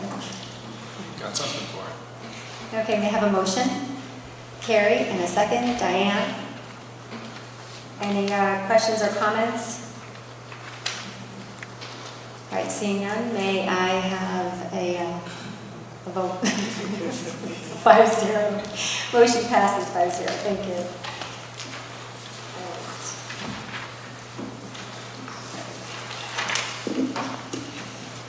Approval of authorization to establish new bank accounts. So this is a requirement, an accounting requirement, that we have separate bank accounts to account for the separate project expenses within the capital fund. At the conclusion of the projects, we'll have the recommendation to the Board of Education that we then close these bank accounts. Okay, thank you. May I have a motion? Eric, a second. Glenn, any questions or comments? Seeing none, all those in favor? Motion passes 5-0. Thank you. Approval of the 2018-19 emergency response plans. So our district-wide emergency response team, or our School Health Emergency Preparedness Committee, otherwise known as SHEP, met on August 15th to review the building level and the district-wide emergency response plans. It's an annual requirement that the Board of Education and the school district update emergency response plans. What's being asked for your approval tonight are both the district-wide plan, which is a more generic version of our emergency response plans, and also the building level emergency response plans, which are much more specific in detail. And you'll notice that in board docs, we've only uploaded the district-wide plan, obviously for safety reasons, that we want to make sure that that information is protected on the building level. So again, our building level safety teams work throughout the summer to update our plans, as well as our district-wide committee. These plans are being presented to the Board of Education for approval. Okay, thank you. May I have a motion? Diane, and a second, Carrie. Any questions or comments? Seeing none? Yes, maybe? No? Can't breathe. All those in favor? Motion passes 5-0. Approval of authorization to close of an active extra classroom activity fund accounts. Yes, this is a procedural requirement each year. At the end of each year, each club is evaluated whether or not it will continue by the chief faculty counselors, who, in the case of the middle school and the high school, are the building principals. So there's no activity in these funds, and they're being recommended for closure. However, I will have a caveat that at any point in time, these clubs could come back, through a charter process that would then have to be approved by the Board of Education. Okay. May I have a motion? Carrie, and a second, Glenn. Any questions or comments? So just to ask, these are clubs right now that are no one re-upped them from last year? Correct, and the chief faculty counselors, the building principals, are recommending that they be closed. But again, it could be at some point in the future that these clubs are then, reignited, and they would have to apply through a charter, which is a process that was set up a few years back. Right. Is it just to ask the question in terms of timeline, does it make more sense to do this particular action item in October? When each school year it's looked upon, and I don't know, I'm just asking. Well, it's actually retroactive. It's closing it for the close of the 17-18 school year. I see, okay. And it's not anticipated at this time in the the principals could probably speak better to it at the next board meeting, but it's not anticipated at this time that these clubs will be renewed for the 18-19 school year. Okay, but it's open that they could, and it'd be fine at that point, we just go through the process. Okay, thank you. All those in favor? Motion passes 5-0. Approval of the 2018 Extended School Year Instructional Services Contract with Carmel Central School District. This is an agreement with Carmel Schools for one student to attend Brewster's Extended School Year program. The rate is set by the New York State Education Department. And the contract's been reviewed by our attorneys and being presented for your approval by Ms. Kennedy. Okay, thank you. May I have a motion? Diane, Eric as a second. Questions or comments? All those in favor? Motion passes 5-0. Approval of tax refunds and budget amendments, number 2 and number 3. These are tax refunds that the district has issued to taxpayers based on challenges to their assessments. In a total amount of $5,192. The budget amendments relate to the fact that these apply to a prior year, and the district was able to reserve these funds in order to pay these obligations in the future. Thank you. May I have a motion? Glenn, and a second. Eric? Any comments or questions? All right, seeing none, all those in favor? Motion passes 5-0. Approval of SEIU MOA. This is to amend the SEIU contract to allow the district to use the first of the month as a date of proration for the payment of the health insurance buyout for part-time bus drivers and bus monitors reaching their 601st hour of work. Okay, thank you. May I have a motion? Diane, second. Eric? Any questions? Seeing none, all those in favor? Motion passes 5-0. Approval of stipulation of settlement for employee number 617. This is a stipulation of settlement with employee number 617 as previously discussed in executive session. Okay, thank you. May I have a motion?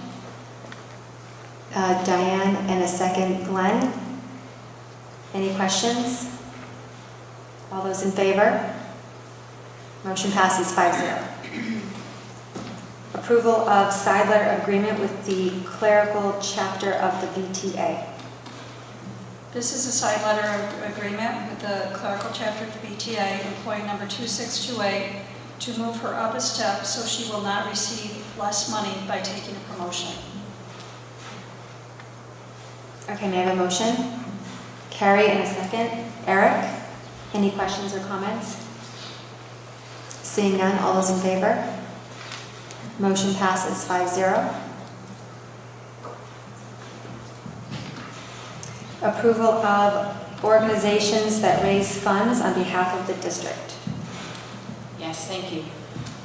Board Policy 1512, fundraising on behalf of the district, outlines expectations for organizations who raise funds in the name of our students.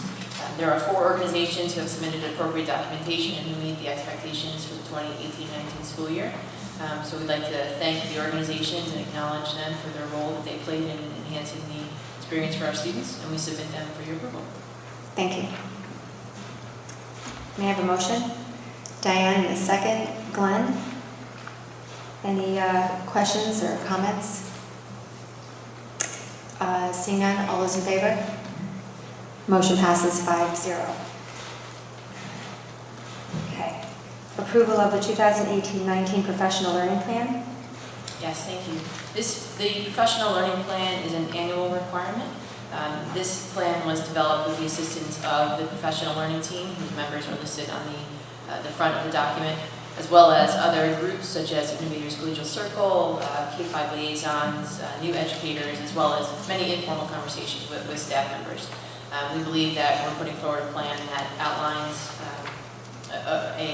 an approach to professional learning that's research-based, is responsive to the adult learner, and is rooted in 21st century skills. So with that, we put it forward for your approval. Thank you. May I have a motion? Carrie, and a second, Eric. Any questions? Seeing none, all those in favor? Motion passes 5-0. Approval of the second read for 5311, Student Rights and Responsibilities, 8500 Food Services Management, Charging School Meals, Free and Reduced Price Food Services, 5311.3, Non-Discrimination and Anti-Harassment in the District, 5311.4, Dignity for All Students Act. Thank you. These policies were approved as a first read at the June Board of Education meeting, and we resubmit them for a second read. Again, these were vetted by legal counsel and reviewed by the policy committee. Thank you. May I have a motion? Glenn and Diane second. Thank you. Any questions? All those in favor? Motion passes 5-0. Approval of revised dates for the Wells Middle School Washington, D.C. trip. Yes, in May, we asked the board to approve dates for the incoming 8th graders to attend the Washington, D.C. trip in the spring of 2019. We do this with enough lead time so that we can get a manageable price for our students. Because we set the date so far ahead, we now realize that there's a conflict with the original date, so this action item is asking for your approval for a date change for the 8th grade Washington, D.C. trip, which was initially slated for May 2019 to April 10th through 12th of 2019. Okay, thank you. May I have a motion? Eric, and a second, Carrie. Any questions? Seeing none, all those in favor? Motion passes 5-0. Approval to terminate employee number 2535 per section 75 of Civil Service Law. This is an agreement to accept the findings of the hearing officer, Joseph Woolley, to terminate employee number 2535 as discussed in executive session. Thank you. May I have a motion? Carrie, and a second, Diane. Any questions or comments? Seeing none, all those in favor? Motion passes 5-0.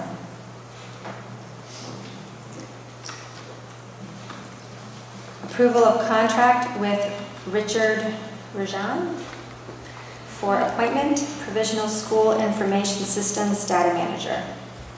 Yes, this is an approval of an employment contract and appointment for Richard Rajan as provisional school information systems data manager. Okay, may I have a motion? Glenn, and a second, Eric. Any questions from the board? Seeing none, all those in favor? I was going to say all those opposed. Motion passes 5-0. Approval of preliminary Smart Schools investment plan and public hearing date.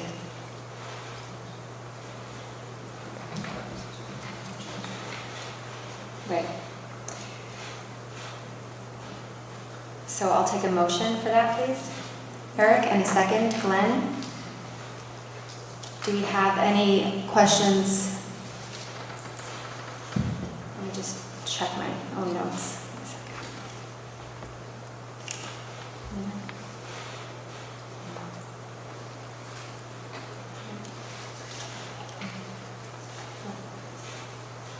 Yeah. So let me just, so then to clarify for us, so we're approving a preliminary plan and we're still for the hearing date, and then the official will be that day or the next meeting? 4th is the hearing, and then it's available another week for comments, 2 weeks for comments. Okay. All right, perfect. So this is passing the hearing date. Yeah, the preliminary needs to be available to the public for 30 days before the board can approve it. So that puts it in the September the 18th would be when, with any public comment, that adjustments could be made and presented back to the board. Okay. On the, so it's really just to say, in its general terms, that you're approve it, and then we can, then the final will come on the How are the public comments communicated? They will have, on there it says that there's 3 different ways they can write into it. There's a survey they can fill out, and there's an email that they can email me directly with any of the feedback regarding the plan. And then the public hearing on the board. Okay, thank you. I took a motion, yes, and a second. Okay, so all those in favor? Motion passes 5-0. Sorry, approval of separation agreement for employee number 2666. As discussed in executive session, this is to approve the separation agreement for employee number 2666. Okay, thank you. May I have a motion? Carrie, and a second. Diane? Any questions or comments? All those in favor? Motion passes 5-0. Approval of waiver of potential conflict of interest between Dover and Brewster Central School District. It's simply stating that our legal firm also represents the Dover Union Free School District, so this is pro forma that they have to make that known. So this is a recognition that there, if there is a So anytime they represent a new district or same district, so they're representing us as well as Dover. And we have dealings with Dover. right, okay, This is just making us aware. yeah. May I have a motion? Diane, and a second. Glenn? Any questions? All those in favor? Motion passes 5-0. Okay, we move on to our consent agenda.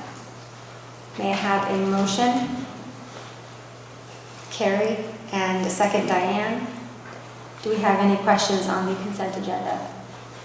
No? All those in favor? Motion passes 5-0. Okay, that's August. Welcome to August. Now we move on to board remarks. Any updates?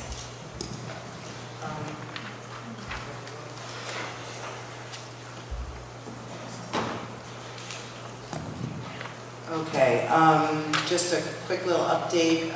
Beginning of August, I met with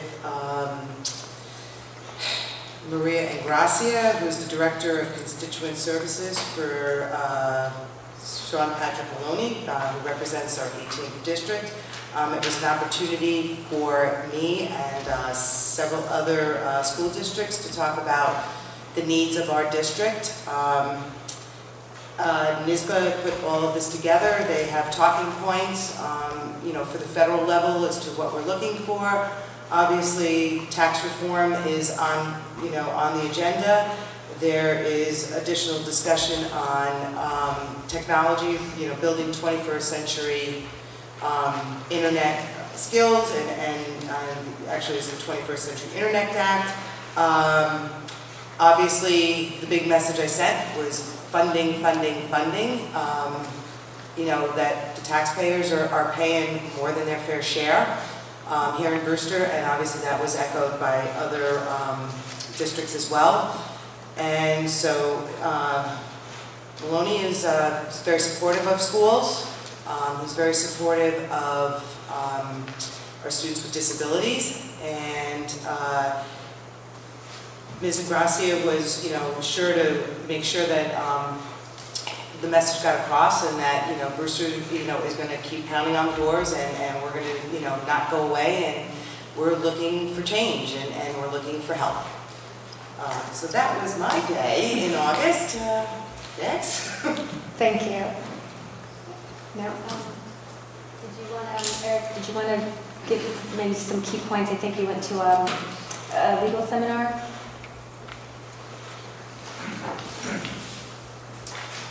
Yeah. I attended a legal seminar in White Plains back in July. They touched a lot on the ESSA Act, a lot of things that I've seen in other places as well. It was run by the New York State School Boards Association to sort of give different school board members the opportunity to sort of hear what the association is doing in regards to a lot of these things, a lot of issues with social media, and again, sort of technology, and what are some of the challenges that we may face as a school board. And unfortunately, a lot of these areas, you know, we're still evolving and we're still sort of learning, but you know, definitely got they were eager to give us the impression that NISBA is there to stand behind us and to help us to sort of navigate us through, you know, there's no way to possibly predict what's going to come next or what the next issue might be or situation might be, but really trying to get information out as far as preparing us for sort of what the landscape is showing them and what they've seen in other places. So it's very, very useful. Thank you. Anyone else? No? Yeah, summer is, it's not really a vacation. Okay, so now we move on to public remarks. If anyone has any comments they'd like to make, please come up to one of the microphones and you have 2 minutes. Please state your name as well. Hi, I'm Jamie Callahan. So Eric, I appreciate the point that you made about not double paying. So I just went and looked at the Eric Gross contract. I think it's great that you guys are going to wait 2 weeks and try to figure out what that is. But in Eric Gross's contract, the first line of the services that he's going to deliver says, Mr. Gross will write and arrange for publication of any newsletter over the course of the 2018-2019 school year. So the language in and of itself does not say upon request or anything like that. It pretty much says he's going to write all newsletters. So you would have duplication of efforts of the other group. The other thing that I think would be very important to have for that next meeting is how much was Eric Gross paid in the previous year. And I think that when you measure that on Spotlight on Brewster and you go to YouTube and you see how many views that they had. So when you look at that, you're going to see 69, 200. So for the dollar amount, it could quickly add up at over $100 per hour. You know, he was here for an hour and a half tonight. Does he get paid for that, or is that just because he wants to come here? I have no idea. So just understanding that and being able to make an effective decision based on how much are we paying this gentleman versus how much would we pay somebody, make certain that the language is an opt-out language, so we're not having someone else do newsletters and he actually is contracted in that language to do it. So I just wanted to make that point. Thanks. Thank you. Anyone else?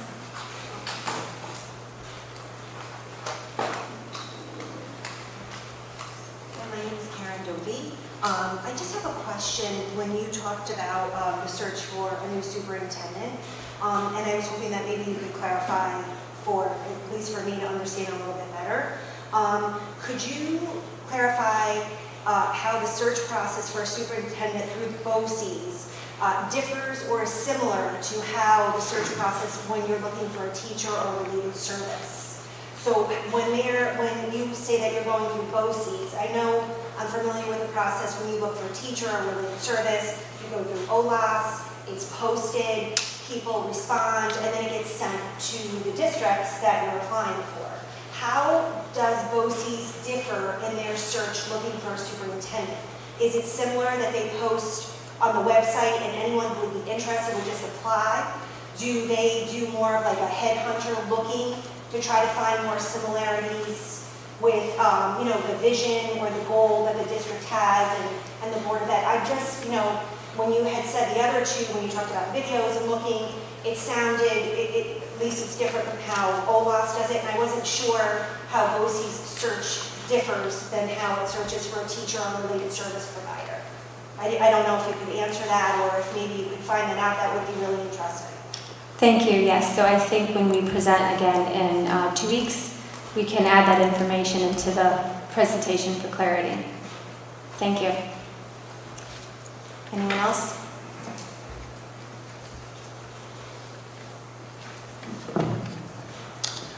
Hi, my name is Rebecca Hagenauer. I have 2 topics that I want to just comment on. The first is I'm sitting here finding myself a little bit bothered, Sonia, that you brought up the opinions of the board members who are not in attendance tonight. The idea of having open meetings is that decisions are not being discussed in private. Otherwise, it really just becomes hearsay. The other thing I wanted to touch on is the residency verification. After hearing from the State Education Department that a re-registration is inconsistent with the intent of state education law, and after hearing from the Civil Liberties Union that the process may be considered to be discriminatory and validating to those who speak out about keeping certain students out, you decided to change the name of the process and proceed. Changing the name does not change the underlying intent. We've wasted, at last estimate, $81,000 only to come right back where we've started. That if you suspect a family lives outside of the district, they will be investigated. A procedure for that already existed. I want to, regarding the students that Victor mentioned, the idea that you would even consider kicking out a student who has attended Brewster for a decade because you've now decided to, the state line runs through their property, you've now decided that when they registered 10 years ago, that was a mistake. That would be terrible because that student and family have made bonds and contributed to this community. I really hope that that's not under consideration. Thank you. Thank you for your comment. Anyone else?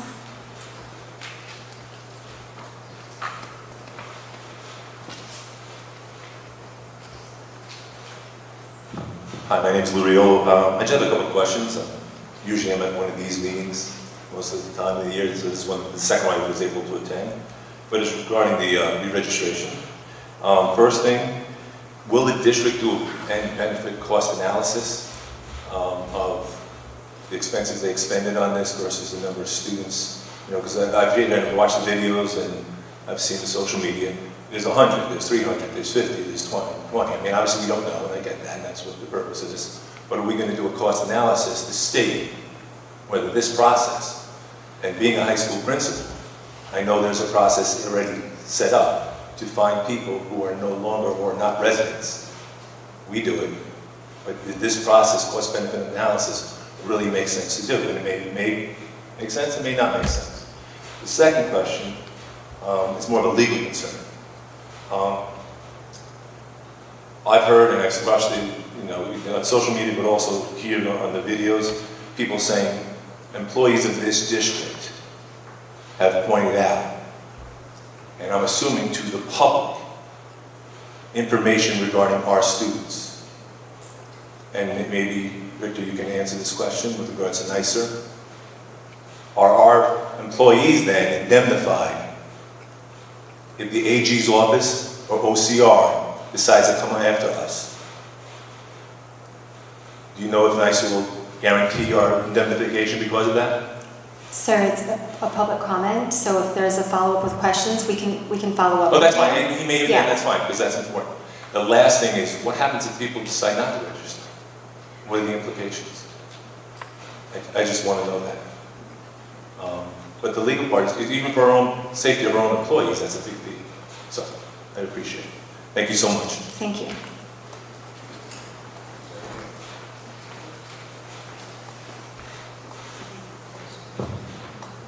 Hi, I'm Connie Hussey, and I just have a simple question. We were discussing people that live in Danbury but have property in Southeast. I was a little confused. So do they actually pay taxes to Southeast and Connecticut, or how does that work? Again, it kind of comments, so we can take your comments and we'll take them under advisement. We can reply in the future to help clarify things. But Yeah, because I just got very confused. I heard Connecticut and Southeast, and so then again, like I said, I don't know who they're paying taxes to, so I was just wondering. Thank you. Thank you.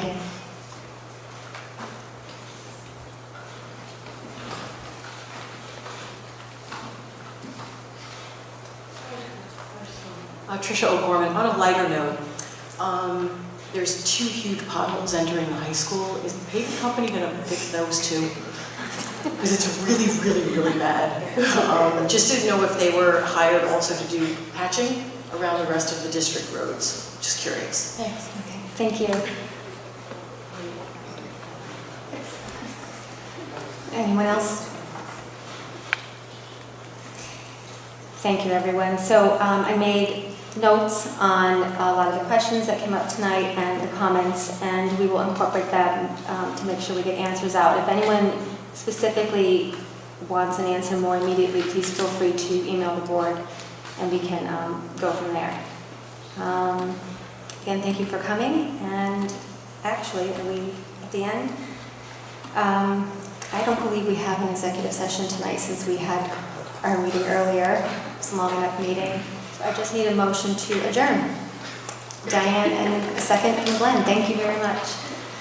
Good night, everyone.